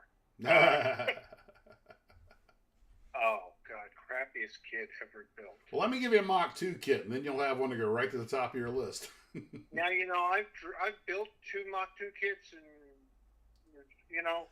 I didn't have a horrendous experience with it. Which ones did you build? I built the Sea Dart and I built the X-20 Dinosaur. Oh, well, cool. Well, then maybe it was just that one. Someone gave me the Mach 2, the British York cargo plane, transport plane. When I get around to that, I've already looked at it, and it looks like I see parts of there's going to be a lot of cleanup. I can tell already, but maybe working on a larger airplane won't have quite as much trouble. One of the things that made that aggravating was the 1/72 scale is not very big, and it had a lot of tiny, like those little landing struts and everything. They're just butt joints. There's no holes for them or anything. So crappiest kit ever built. Oh, it's a tough.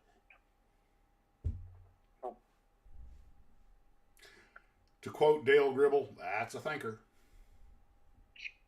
I built one that gave me a really hard time. I won't say it was total crap, but I had a phenomenally hard time with it. And I actually walked away from this kit for like years. Mm-hmm. Was Rick Mears, the Indy car he won the Indy 500 in, the Norton Spirit. I had a hell of a time because the top body cover was in 2 pieces. It was the Gould Charge kit, and to get this thing to fit, every time you'd move it, the seam would crack, and it was a tough kit. Get the Lindbergh Elco PT boat. The motorized version is available. Oh, okay. Didn't work. Was wait for it. Touched a BB. Revell Jaguar. He says, Bill Campbell says, the kit that gave me the most problem was the Revell Jaguar SS. Trying to work out opening the hood and wheels was a disaster. It's a nice kit. Butt joint would be a great name for a bar. I think there was one in San Francisco. AMT PC7. Okay. Crappiest kit. It's a tie between the Lindbergh 148 P47 D25 and the Nito SF3D 120 Gustav Power Armor, and the Tamiya Sherman. Well, what do you know? Tamiya made a crappy kit list. Yeah, nobody's perfect. Otis Japanese flight plane. Okay. Glencoe Albatross. I have a story for you about that Glencoe Albatross. Lindbergh landing craft, LCU. But joining next door to the blue. I get this thing over here that I can't. Next to the Blue Oyster. That's out of Police Academy, I think, isn't it? It's actually Czech models. Okay. Frank says it was Czech models. The the Glencoe Albatross, when I talked to Nick Argento, that is the only mold he ever had made. Everything else he got from ITC or Strombecker or one of the other companies.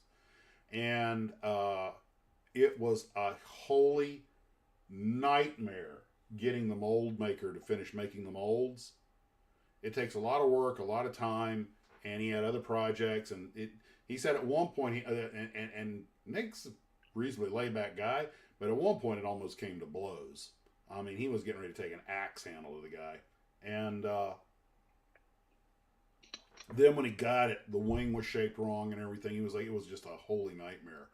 And he finally got the mold made, and I think it's universally agreed not to be a great kit. But he said he never made a new kit mold after that. You know, finding a mold maker is a nightmare. They used to be everywhere. We used to have, like, he was telling me the numbers.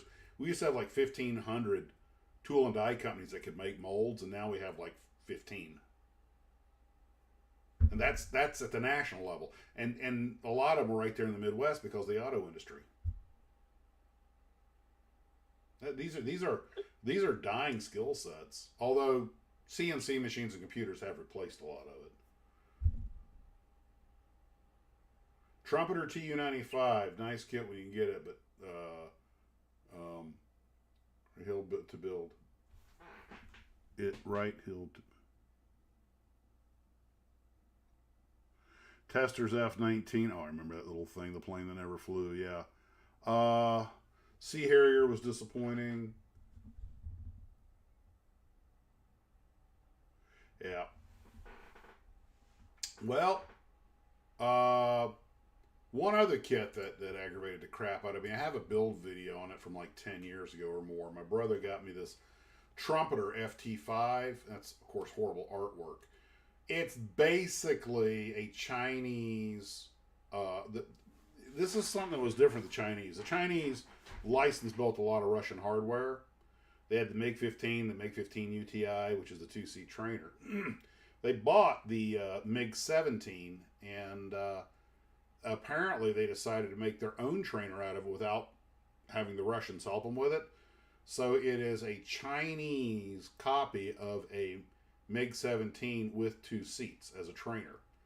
And what could go wrong there? And actually, a couple other countries bought them. I think the Pakistanis bought them and a few others. But depending on the engine that you get and a couple of other things, there are different intakes and there's changes. And the kit comes with a bunch of, like, you see this goofy looking airplane that's on the cover, and it comes like 3 or 4 different nose sections to put on, but the instructions never tell you which one's the right one for the FT5. So I put on the smaller, more sloped nose section because I just thought it looked better, even though it may not be accurate. I actually went out on the internet and started looking at pictures of FT5s to try and figure out what parts were supposed to go on it. I put a couple of lead slabs in there to get it to sit on its nose. It's made out of a weird rubber or rubbery plastic.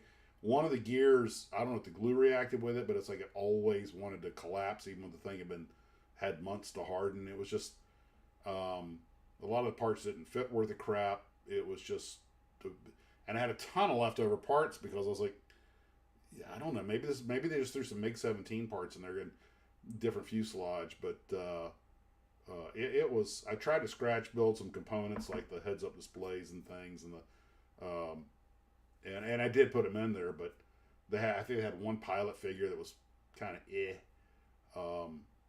but just not a. I managed to make a halfway decent presentable kit out of it, but I wasn't impressed, and it was just aggravating to build. The one advantage being 1/32 scale, at least I was, the parts weren't that fiddly. But I don't know, it was just meh. And for all the work that I put into it, I was just kind of disappointed. That's a shame when you go through all the the anticipation of getting the kit. You get the kit, you go into all the time and the trouble to try and do it right, and then it's really a bad kit. Yeah, I'm not sure I'd use the word really bad. I would use the word at best mediocre. There were a lot of seams and everything, the wings and stuff. So there, I don't think it qualifies as bad. More just disappointing. And but it's also, I think, one of Trumpeter's older kits. You know, they've gotten a lot better now. And that being said, I never even heard of an FT5 before I got the kit, so I learned something from it. And one of the beauties of model building is makes you dig around, but learn stuff whether you want to or not. As bad as the FT5 was, though, for me, nothing takes the cake from the Revell Space Operations Center. That will always be the one that got away. You know, that's one of the only kits I remember actually screw this and just chopped it up for parts. Never even got completed. Well, it kind of got completed, but it never went on display because as soon as I picked it up, those arms just broke off. You know, I was like, well, that sucked. And it kit's stupid expensive too on eBay. Yeah, it is stupid expensive. I don't know what. Probably because they didn't make them for very long because it didn't sell. Let me take a quick look here. Oh my God, eBay knows every place I've been to. It's popping up all these ads. There's the Jupiter 2 and the Jack Linwood Ferrari artwork that's going for sale, $8,500. There's the Trumpeter. You know, we just looked at it. Sure enough, here's the Trumpeter. Let's see. Revell Space Operations Center. $65, $65, $51.99. That's actually not as 70, 72, 83. Yeah, okay, there's 85, but it's the one that comes with the shuttle. Because wait a minute, that $65 one has the shuttle. Okay, just the Space Operations Center by itself, there's one here for $52 and one for $70. One for $72, and $62.99. Ironically, with the space shuttle is actually just $65 from a 4-star seller. A 1984 space shuttle with 1 to 4 box, very worn. I don't care about the box, and or best offer. I could probably offer the guy $40 for that.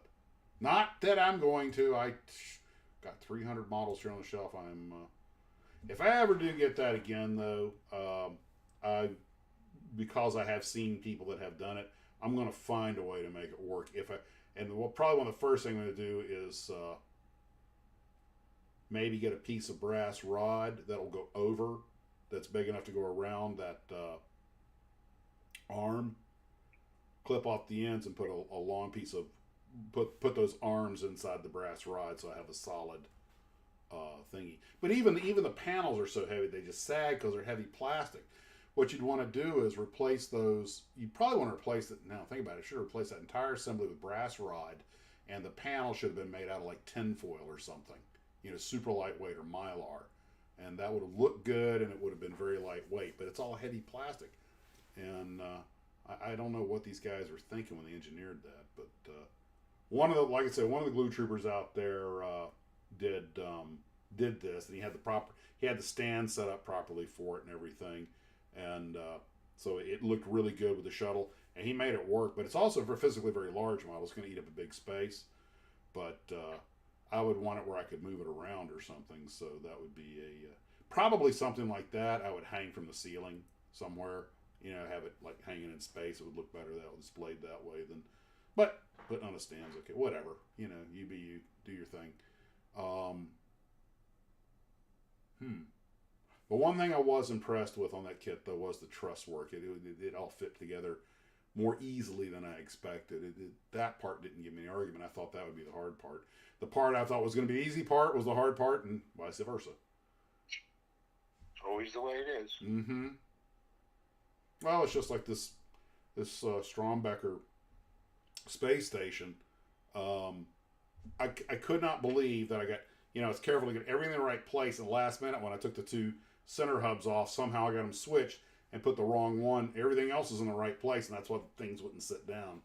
But it just, and by the time I caught it, I was like, brilliant, Max, just freaking brilliant. How can someone who's building models as long as I have, make such a mistake on a 25-piece model? And the answer is practice.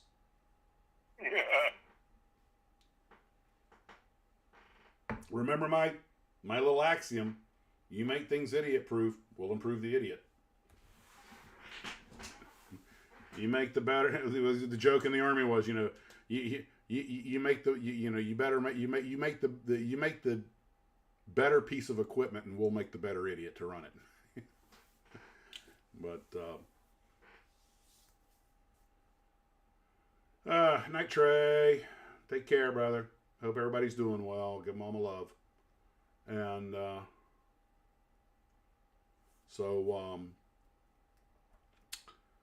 well, let's see, what do we got here? We got about 34 minutes left. So those are just the kits that I had selected for tonight, but I just figured we all needed to vent about that.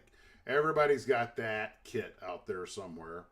I thought it'd be a good thing for everybody to exercise their demons and badmouth whatever kit it was they wanted to trash mouth. And I'm sure there's plenty of others that I'm forgetting. Actually, that Caravel I've been working on has been a big, getting the nose section fits on, but there's a very distinct ridge. So that's turned, a lot of these kits just turn into more work than you expect because the parts, especially older kits. You build the older kits and you realize that, yeah, okay, it was older tech. You realize that some of these molds are 60 years old? Or more. Yeah, going back to the mid-50s, yeah. And that Moonliner, I think that kit came out in 55, I believe. We talked about that one time. And, or I keep calling them Moonliners, the Mars liner.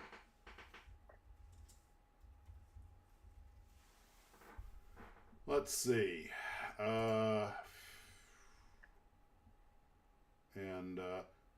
They used to have green windows. That's interesting. It came out in 58 from Strombecker. And it's still being made today. That thing is amazingly timeless. And there's some really cool animations out there people have done, showing the thing go through a flight and everything. And, well, a lot of it on YouTube.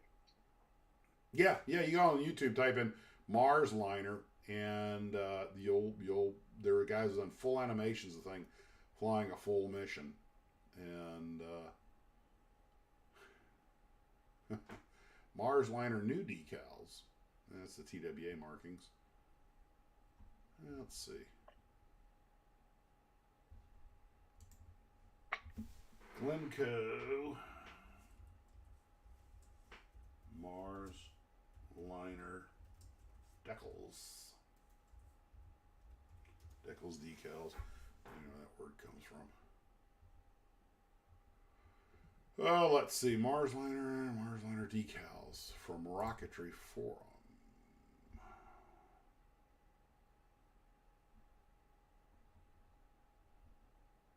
Not seeing the Douglas decals.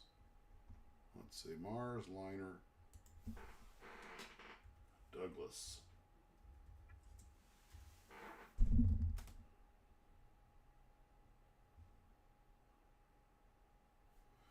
I'm sure they're out there somewhere. I've seen a lot of options for the kits, but not. I know what you're talking about because I saw them at one point. That's assuming they're still available, though. It's hard to say. Well, I can dig around for that another time. So, let's see. Time to read a few comments here.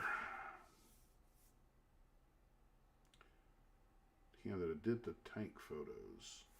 I believe I did. Let me look real quick.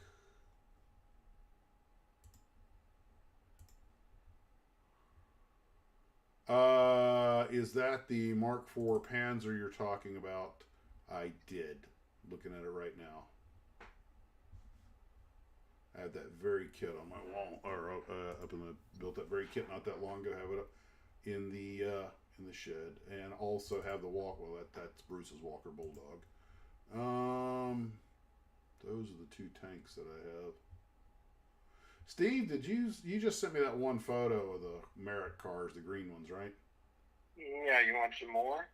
Oh, one or two more would be good just to round it out. And I got the paddy wagon. Let me take a few because I finished them. Hold on, give me a minute. I'll get it right over to you. Some beautiful builds. Oh, whenever. It's not going to. There's a American British mosquito. Make sure I got everybody's stuff.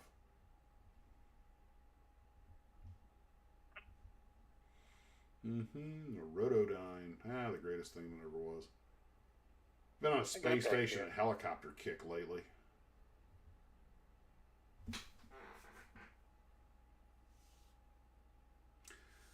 All right. So, from Bovington. Yeah, 15 and 16 from Bovington. Yes, I did. So it was earlier. It's funny. I've seen so many of the tank chats that are done over at Bovington. When you said the picture, I was like, wow, this is like watching the tank chats episodes. I got to get out there some point. Go to Bovington, Imperial War Museum, Duxford.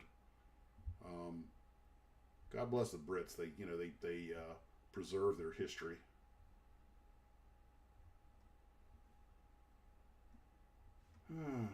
These viewers builds seem to hit in waves. One time you get a ton of cars, one time you get a ton of tanks, one time you get a ton of airplanes. This seems to be mostly airplanes. I've got, of course, some people send a lot of photos of the same thing, so I just pick a few out. But 1, 2, 3, 4, 5, 6, 7, 8, 9, 10, 11, 12 aircraft, about 4 cars and 2 tanks. Oh, forgot the SBD. Just got that today. I gotta remember. I also got some of them. When they cut to Facebook, I put them on my phone, usually, and then I gotta remember to transfer them over. I also found out how sometimes on occasion, I miss your pictures. Is that sometimes things are labeled like image 1, image 2, and it overwrites one that may have the same name, so I have to watch out for that.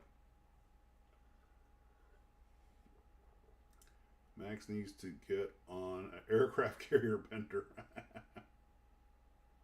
I have been watching a lot of videos about the older straight deck aircraft carriers and the early generation jets. And the Banjo, the old Banshee, I have that, I think it's Hawk Banshee hanging up in the garage.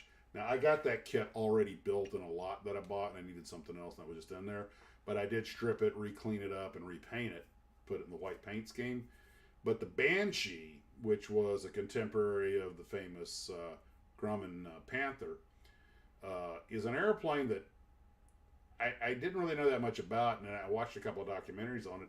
And I was really impressed that it was really an incredible airplane that really doesn't get a lot of love. Everybody knows the Grumman Panther because of movies like Men of the Fighting Lady and The Bridges of Toko-Ri. It's kind of the movie star. But the Banjo was actually around longer and had a lot more development done to it. Although Panther did become the Cougar, but when they put the swept wing on it, but still, everyone knows the Panther and the Cougar, but not that many people know the Banshee, and it's actually a really good airplane. I think I was going to have flown a jet back in that period. That might have been the one I'd have wanted, but oh god, those early generation jets, man, whew. Those guys had cojones of bronze because they were. I mean, it was tricky enough getting off carriers and propellers, and now you're going these little straight deck carriers and jets with slow throttle response and everything else. Jeez. Yeah, maybe we'll talk about that. The kits for like the Korean War era jets and stuff and helicopters. And by the way, I've gotten some really great images from folks for the one we're doing now, the movie set, and I know what I want to do with mine. I just have to get the time. One of the great things about the current group build we're doing, where you're doing a movie set diorama, and it can be a scene from a movie as we see it, or it can be like you can have the cameras and be like the set from behind the camera.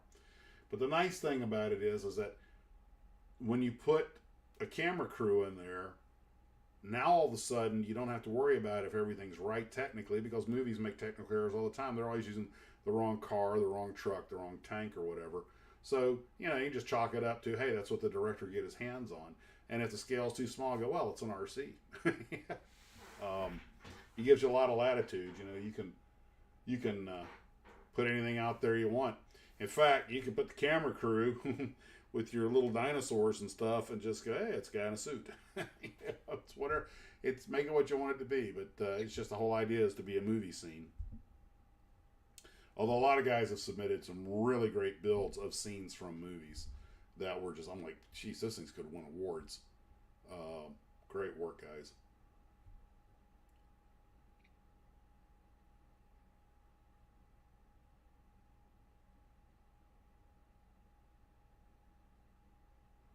The F7F, the Grumman Tiger kit. I built that kit several times as a kid, and when I heard it didn't see any combat in the Second World War, I was almost disappointed. Although they did see some action in Korea. As I understand it, the idea behind the Tiger Cat, which, if you guys remember that little Grumman, I think it was XF5F Skyrocket, the little twin that the nose was behind the leading edge of the wing, which, by the way, was done not for an aesthetic. They actually learned when the nose stuck out further, disrupted the airflow, so they pushed it back. That's why it had that stubby little nose with the wing sticking out in front. It actually had really good performance. It just kind of got outdated pretty quickly. And then they came up with that XP50, which is an elongated version. Well, that actually evolved into the Tiger Cat. So that little weird Grumman Skyrocket is what indirectly evolved into the F7F Tiger Cat, which was a fast-moving airplane. And as I understand it, the primary job of the Tiger Cat, it was a fleet defense fighter, and it's the reason it had those two big honking engines was so that it could take off and get out a long way fast, chase down whatever bad guy was heading towards the carrier, and shoot it down. But, of course, the war ended, jets came in, and they didn't really need it for that role anymore because now they had jet interceptors. But they did realize there was just enough room in back to squeeze a somewhat malnourished Marine, and he could run a radar, and it could be a night fighter, and that's what they used him for in Korea. And they had a so-so record. They only saw so much action, but it was a cool airplane and moved like a scalded cat. Okay, well, what else? Anybody else got anything else? We still got a little bit of time left here. Yeah, Rob was just pointing out the Marines use the Tiger Cat a lot as a night fighter. Chris, what I was saying, because they could jam a radar operator in the back. They also use that. Oh God, not the Sky Warrior. What was it? Big bulbous straight wing jet, multi-engine jet they put on the carriers. That Sky Knight. They use that too, and they actually got their first night kill with a gun kill with a radar in that thing. But ironically, going back to the Banshee, from what I was reading, apparently the Banshee was the airplane they wound up using eventually as a standard night fighter because it just did a good job at it. It was Sarah Jane said there's a picture that she sent you that she wants you to share. Let me open that up, my email here.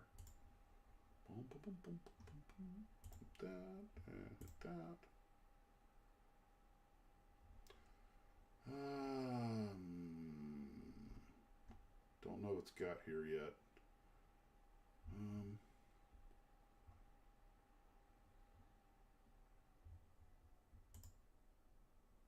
Oh, there's your Europa slice job. I see that. Yeah.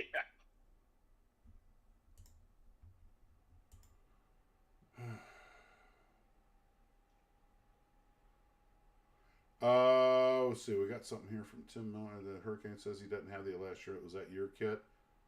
That was a gift. Yes, I do have it, but that was someone gave it to me. Steve's grandson just built. Oh my God! Flashbacks. I just got an email from Steve Jarvis. Says, "Hi Max, my grandson just built his first model. It's that Volkswagen." It's the Vanagon, the one that I had so much trouble with.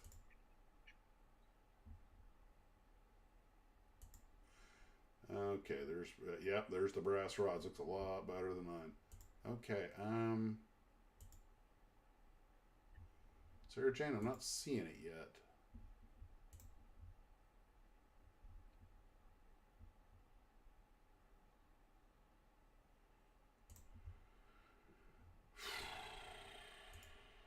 hold on. Let me check and see if it went to. Let me see if it went to spam. Sometimes they just roll right into spam. Nope. No, I'm not. Sergey, I'm not. See, you sent it to my email. Sometimes these things get hung up in cyberspace for a while. Oh, there's your merit kit pictures. Okay, I got those. Well, we'll come back and check it in a minute. Sometimes it just takes a little while. And so this slice and dice kit, Yeah. Europa, what's the deal? I'm going to download that and see if I can put it up here. So what's the story on that? This is a story that the guy who gave me all the merit kits gave me this one.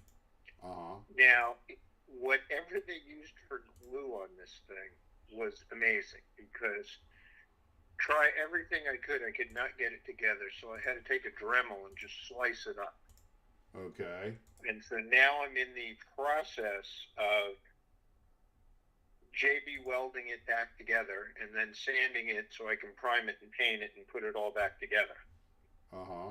But I have no idea who made this kit. It has a battery box in the front with lights and wires so the headlights work.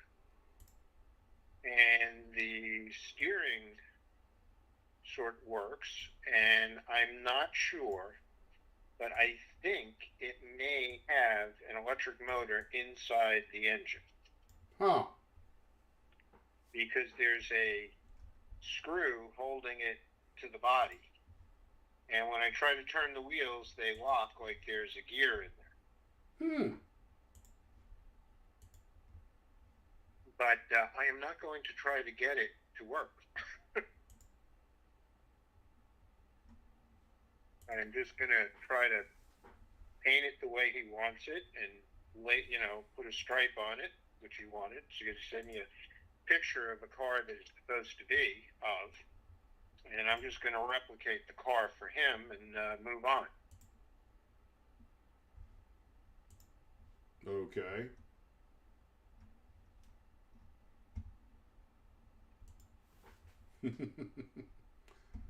I'm still not seeing Sarah Jane's email. I have one from her from earlier today. Well, actually, I do have a picture that she sent. Hold on, I do have a picture that she sent earlier. That's not what I was looking for. Plus image.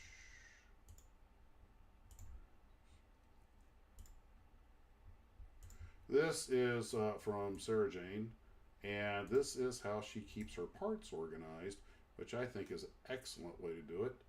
I might have to try something like that myself. Fit screen. But she uses the these clear, labels them all and everything, and because she was telling me she has a lot of kits open at one time, so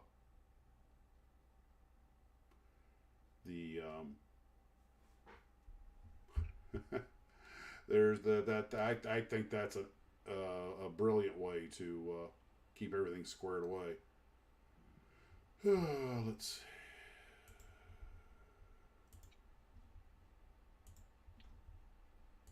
So, alrighty.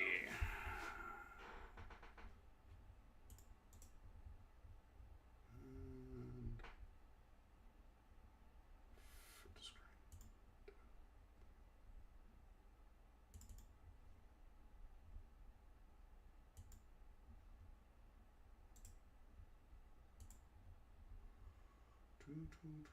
Transform. There we go. So, what else do we have?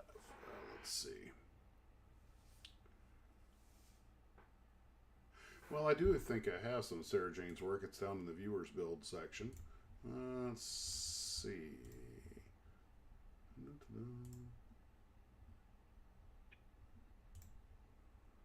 All right.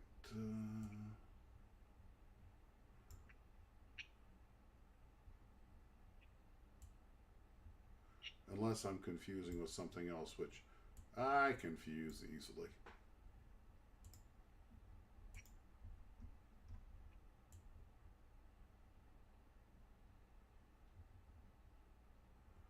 Okay. Oh, Sarah Jane, is this one of yours? I believe it is.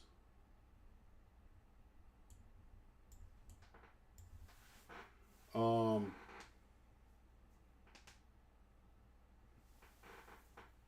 Oh, that was it. Okay. Yeah.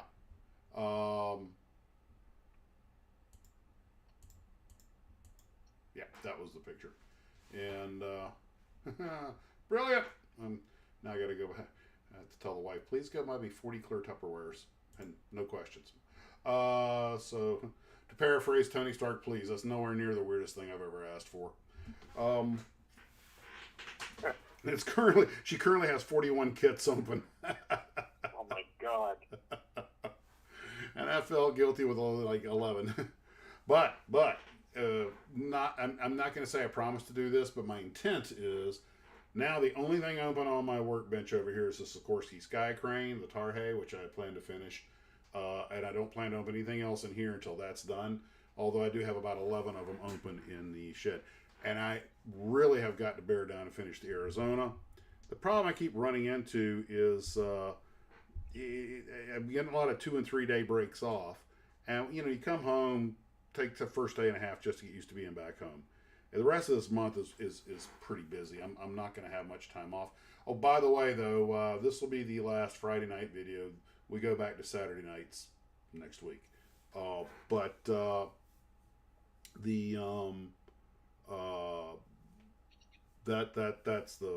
battle plan anyway.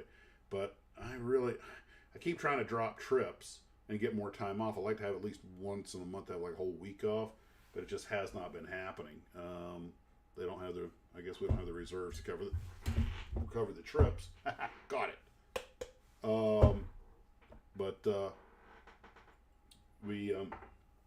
So as a result, I'm working a little more than I really want to, but that's life. That's life of a working person.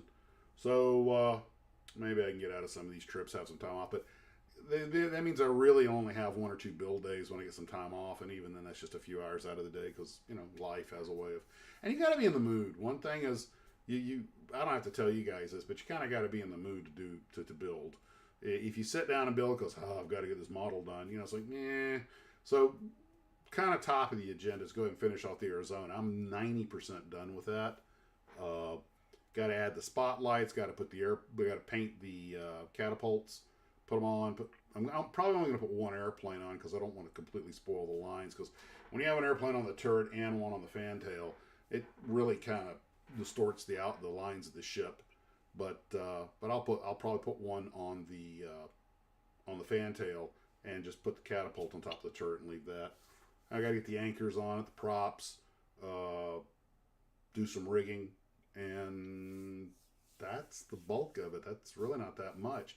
It's just a matter of sitting down and getting in the mood to go do it. Do you have a scheduled program? Or I have rescheduled. Yeah, they give us our, we bid what we want, and then they tell us what we get. And it's all a seniority based thing.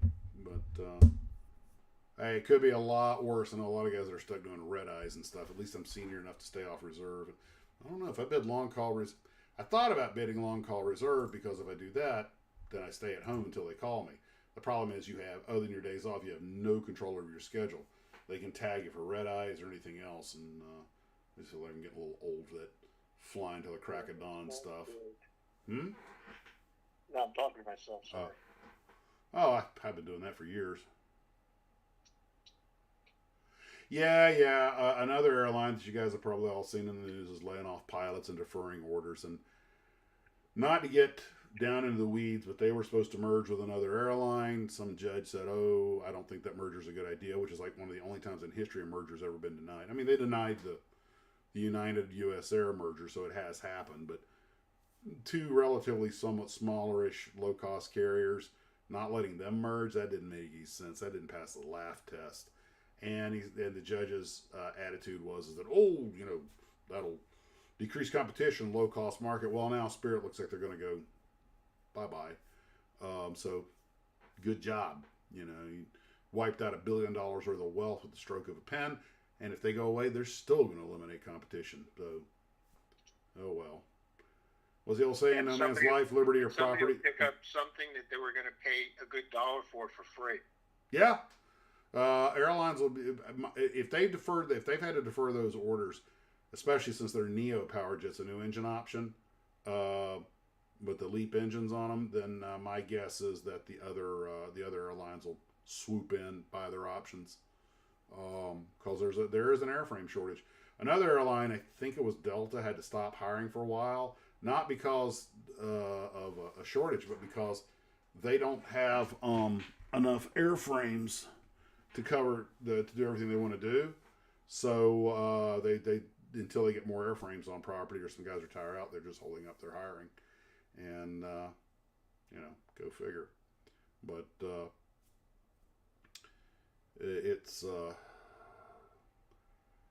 there's actually an airframe shortage. My understanding is we're about 3,000 airline airframes short worldwide, because when COVID hit, a lot of the airlines decided to start parking their older aircraft. And some of them really weren't that old. They were nowhere near retirement age. And some of them got converted into freighters. I don't think that many of them went to the boneyard, if any. But they were taken out of circulation, went other places. Now all of a sudden things have cranked back up. You can't make a new airplane as quick. And now that Boeing's told they can only make like 28 planes a month instead of 53 because of their quality control issues. Airbus never really cranked out that many. They've always kept a fairly steady pace. There's not enough airframers out there, and then of course there's these engines, and now some of these new engines are having trouble. The 787 ran into problems. It's just, the guy's like, man, we wish we had our old trusty dusty airframes back, and but those things are off now at UPS or FedEx or wherever, and it's a lot of airlines. A lot of airlines. Recommissioned DC-3s. Go fly in old Dakota. The whole 737 MAX situation has definitely brought a lot of issues. There are several really good documentaries out there. I think Mentor Pilot and maybe Windover and a few others did some really good coverage on what the heck happened to Boeing and how they wound up in the situation they're at now. And don't get me wrong, like I said, we have an axiom in aviation: never fly the A model of anything. And I personally add onto that, and I'd be pretty suspicious of the B model as well.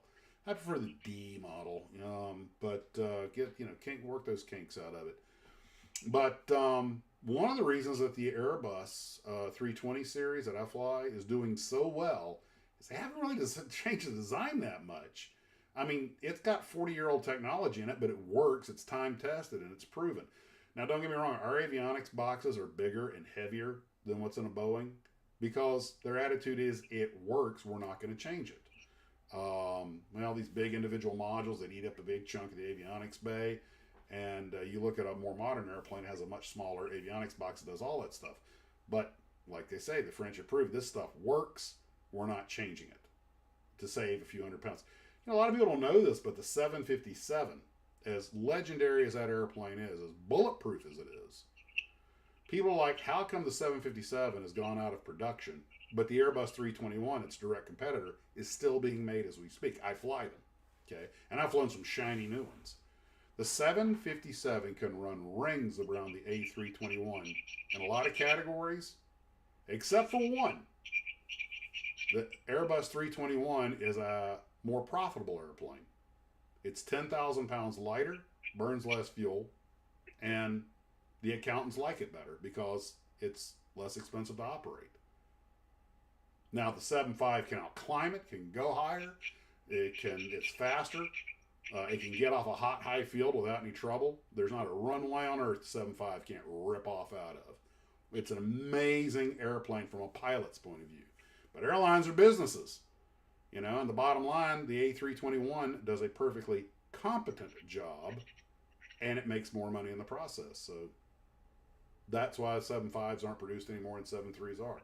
There's a really good documentary out there about the 7.5 versus the A321 that gets into the numbers. I didn't appreciate that the 7.5 empty is 10,000 pounds heavier, but it's built like a tank. But because it's probably the last airplane people would argue that Boeing made when it was a company run by engineers. And Boeing is in the same spot that GM was in the 80s when the bean counters took over. And that's what ruined GM back then. Yeah. I mean, you got to make money, but there are certain things you don't compromise on. And not to get down in the weeds in it, but one of the biggest compromises that Boeing made when they got taken over by the old McDonnell Douglas management, which they said, you know, we're going to get your stock price up. And they did, to their credit, they did get their stock price up. But one of the first things they did was start unloading quality control inspectors. We don't need that many quality control inspectors. Well, there's a reason that Boeing's used to be this phrase, if it's not Boeing, I ain't going. That's because they had so many quality control inspectors and things were built like tanks, you know. But, you know, times change. And it's going to take a long time for Boeing to recover from this. Between doors blowing out and the issues with Spirit Aerospace, with not to be confused with Spirit Airlines, and the 737 MAX debacle, now the problem with the 7.8s, and this whistleblower's coming out saying they're not bonding the fuselages correctly, and I'm like, wow, words I never thought I'd said 10 or 20 years ago. I'm so glad I'm not flying to Boeing. But anywho, well, guys, that's we got a couple of minutes left. Anybody got anything before we go? What's on the bench, guys? Yep, I got my Tarhe and got the Arizona. Still got two airliners, Airbus and the DC-8 in the box. Got a couple of things that need to be painted. And I got to finish that Douglas World Cruisers diorama. And that Revell Skyraider with retracting gear, which I'll probably retract one or two times for the camera and then glue it down forever.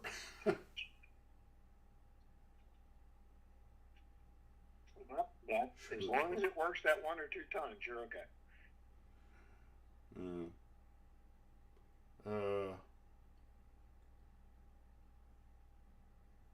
Got to remember running a 15-20 second lag here. So when I talked to an engineer who worked on the Ford Pinto back in the 70s. The other engineer said that the gauge is steel needed with 2 millimeter thicker. Well, the whole Ford Pinto thing is there have been books written about that. But one of the things that was brought up was when they talked about that Ford knew that there was a problem with the car. Apparently, as I understand it, one of the guys gets into the detail about this. He talks about how that was a line in a memo that had been written several years before. It's been taken completely out of context, but I forget the details on it. And that when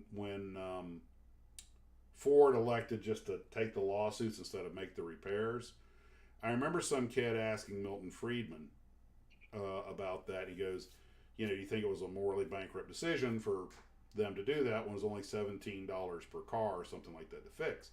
And Friedman asked him, well, at what point would it be too expensive to do the repair? Because I don't understand. He goes, well, you're saying it was only $17 repair. If it was $2,000 repair, should they have done it? If it was $2 repair, should they have done it? And the key said, whether $17 or $1,700, you just put a price on a human life, whether you realize it or not. They just did an actuarial study and said, what'll save us the most money? When I didn't think about it. When people say, well, it was only a $17 repair, they should have done it. Well, then you ask them the question, well, what point should they have not done it? And they're like, well, how much, what value do you place on a human life? I mean, you realize real quickly how when you try to put a price on how much they should be, you know, the repair would have cost versus the decision they made, you kind of unconsciously don't realize you're putting a price on a human life. Because at some point you're going to go, well, at that price, yes, I can understand. So that's the price. You know, ooh, Well, ouch. it's like the Corvair with the sway bar. Yeah. Yeah, all I had to do was put a sway bar in it. Problem eliminated. But they saved like $2 a car. And somebody just said, yeah, you know what? We don't need to worry about it. We'll just, you know, if they wreck, we'll take the lawsuit. It's good. It probably bad. I mean, it was probably a terribly bad decision. But people confuse moral decisions with financial ones. This is a boardroom looking at a balance sheet. And but it turns out that the Pinto's death rate and accidents and stuff, as I understand it, was within 1% or 2% of pretty much every other compact car that was made at that time. Yeah, it was just more dramatic when it happened because the thing exploded. Exactly. And they made like 3 million of them. They're like, there's no way we can do that. You know, we're just going to have to live with the lawsuits. And there you go. I mean, that's just, and people, you know, demonize Ford. Admittedly, it was, you know, not their shining moment, but businesses make decisions like that all the time. Your own doctor probably makes decisions like that. And, well, the famous quote in GM when they say there's a problem when they're about to produce the car is, we'll fix it under warranty. Yeah. I mean, you know, humans are imperfect, and so are all of our systems. So, but now some things like the ignitions, you know, that was a little bit different. But unfortunately, what is it? Some talking head was talking recently about the power of denial. You know, people are like, we won't have that much trouble with it. You know, you can convince yourself of anything. They said there were people on the Titanic that refused to believe the ship was sinking as it was slipping under the waves. So, but that's getting way off of what we do here. So, guys, I want to thank everybody coming out. Looks like we've had our magic time. I'm off to see the movie Argyle with my wife. And enjoy. Guys, I want to thank you for joining us. I hope you're having a wonderful evening. I'll loop the outro so you can chat amongst each other. Steve, you want to say goodnight? Good night, everybody. Thanks for viewing in, and we hope to see you at the next live stream. Glue Troopers, thanks for coming out, and I hope you had a good evening. We'll talk at you later, and as always, model on.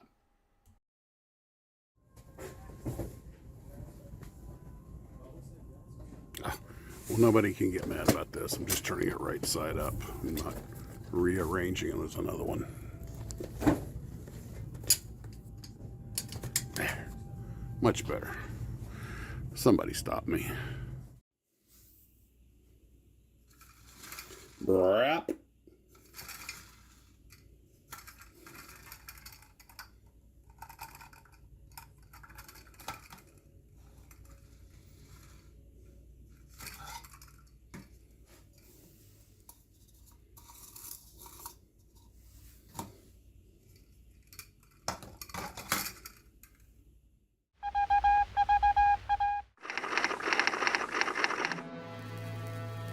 This just in from Telex to Honorable Captain Max of Jacksonville, Florida. We at Scale Model Nation of Japan recently learned that the scale model Kaiju Gojira that you call Godzilla escaped our territorial waters and has come inland to your home in Jacksonville, Florida. Our sincere apologies for any inconvenience or damages that may have occurred. The scale model Japanese self-defense forces have contacted their agent in the territory of Oklahoma of your country to forward you some weapons to combat this kaiju. It is already inland. The cruiser Takao should not be necessary, but could potentially be sent if Gojira goes out to sea again. Please accept some Type 61 military battle tanks, some Type 66 Maser cannons, and some Kyushu J7W Shinden. Additionally, we have examined the work of Dr. Tasuku Sarazawa and have created an ox destroyer if all other weapons should fail. We wish you much success in defeating Godzilla, or at least making him return to our territorial waters. Great apologies, Karib Harasimi, Office of Kaiju Affairs, Tokyo, Japan.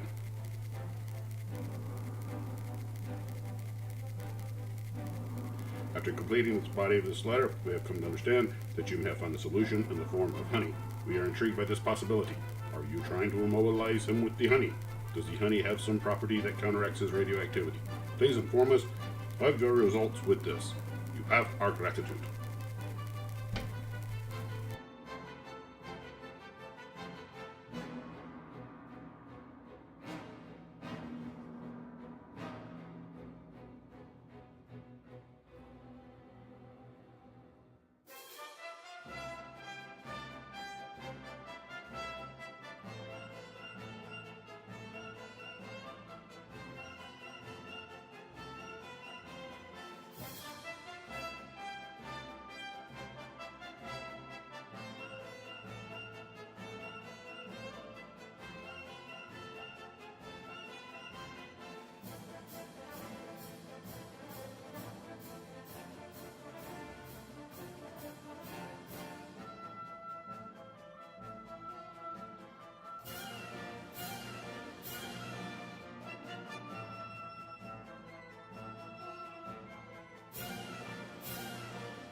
Bye.